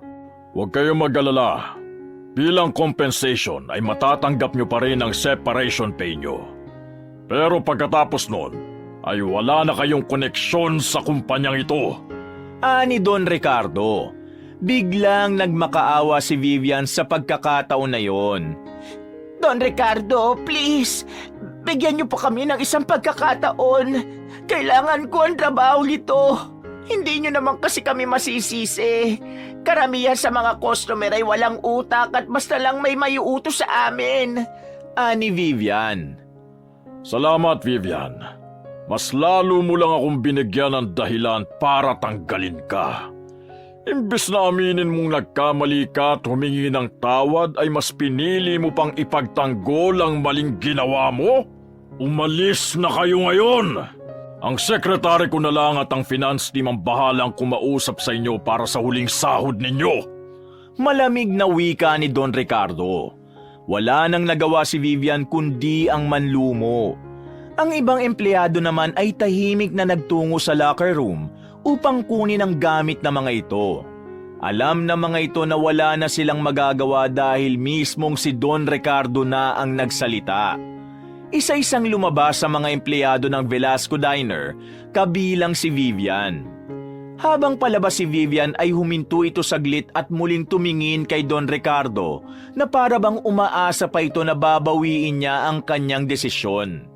Ngunit nanatiling walang imik si Don Ricardo hanggang sa tuluyan ng umalis si Vivian ng Velasco Diner. Nang sina Don Ricardo at Miguel na lang ang naroon, ay binalot sila ng nakabibinging katahimikan. Hindi nagtagal ay nagsalita si Miguel. Ano na po ang susunod na plano nyo, Don Ricardo? Tanong ni Miguel. Mabigat ang buntong hininga ni Don Ricardo bago siya sumagot. Maraming masasayang alaala ang lugar na ito. Ito ang una kong negosyo at dito ako nagsimulang mangarap. Pero lahat ng yun ay natabunan ng masasamang alaala dahil kina Vivian. Kaya pansamantala ko munang isasara ito, Miguel. Gusto kong bigyan ng bagong simula ito. Magkakaroon ng pagbabago rito hindi lang sa disenyo, kundi lalo na sa mga taong magpapatakbo nito. At sa muling pagbubukas nito, sisiguruhin kong babalik ang dating Velasco Diner. Ang lugar kung saan ang mga empleyado ay marunong magbigay ng tamang serbisyo sa mga customer. Isang restaurant na hindi lang ipinagmamalaki ang pagkain, kundi pati na rin ang respeto sa bawat taong pumapasok dito. Mahabang sagot ni Don Ricardo. Sigurado akong magiging mas maayos ito sa pagbabalik nito, Don Ricardo. Nakangiting sambit ni Miguel. Makalipas ang ilang araw, ay nagsimula na ang renovation ng Velasco Diner. Tiniyak ni Don Ricardo na ang bagong mukha ng Velasco Diner ay magiging isang lugar na hindi lang kainan kundi tahanan para sa bawat customer. Ang interior ay pinasadya upang magkaroon ng maliwalas at masayang ambience. Habang patuloy ang renovation, isang hapon ay nagpasya si Don Ricardo na personal na puntahan ang bahay ni Andrea. Doon ay ipinaalam niya sa dalaga kung sino talaga siya at hindi ito makapaniwala na ang waiter na si Mang Carding ay ang owner ng Velasco Diner. Hanggang sa sinabi ni Don Ricardo ang totoo niyang sadya kaya niya pinuntahan si Andrea. Andrea, gusto sana kitang alukin na maging bagong manager ng Velasco Diner. Ani Don Ricardo. Ano po? Ako? Manager? Pero Don Ricardo, wala po akong alam sa ganyan trabaho. Hindi po ako qualified maging manager. Hindi makapaniwalang sambit ni Andrea. Andrea, wala kang dapat na ikabahala. Kukuha ako ng taong magtuturo sa iyo ng mga dapat mong malaman.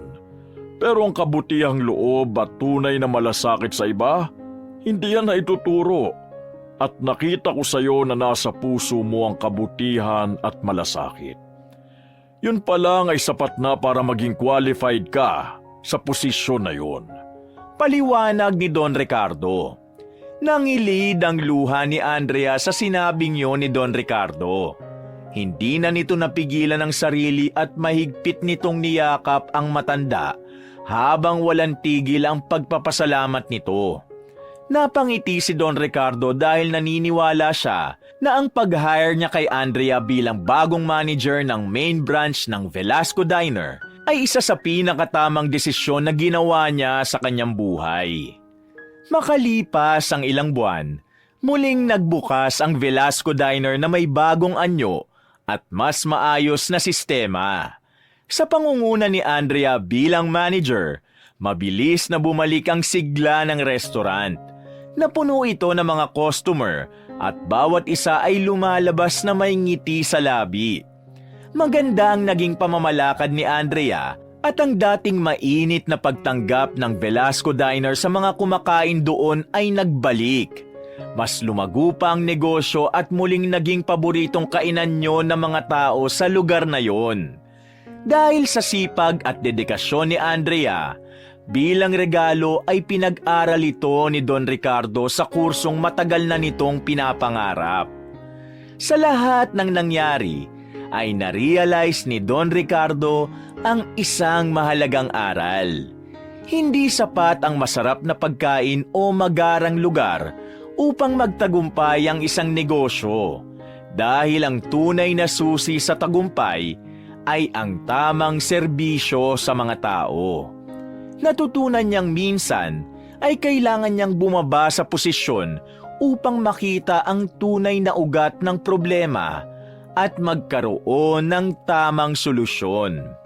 Sa huli, hindi lang niya naibalik ang sigla ng Velasco Diner, kundi natulungan din niya ang isang taong may busilak na puso na makamit ang pangarap nito.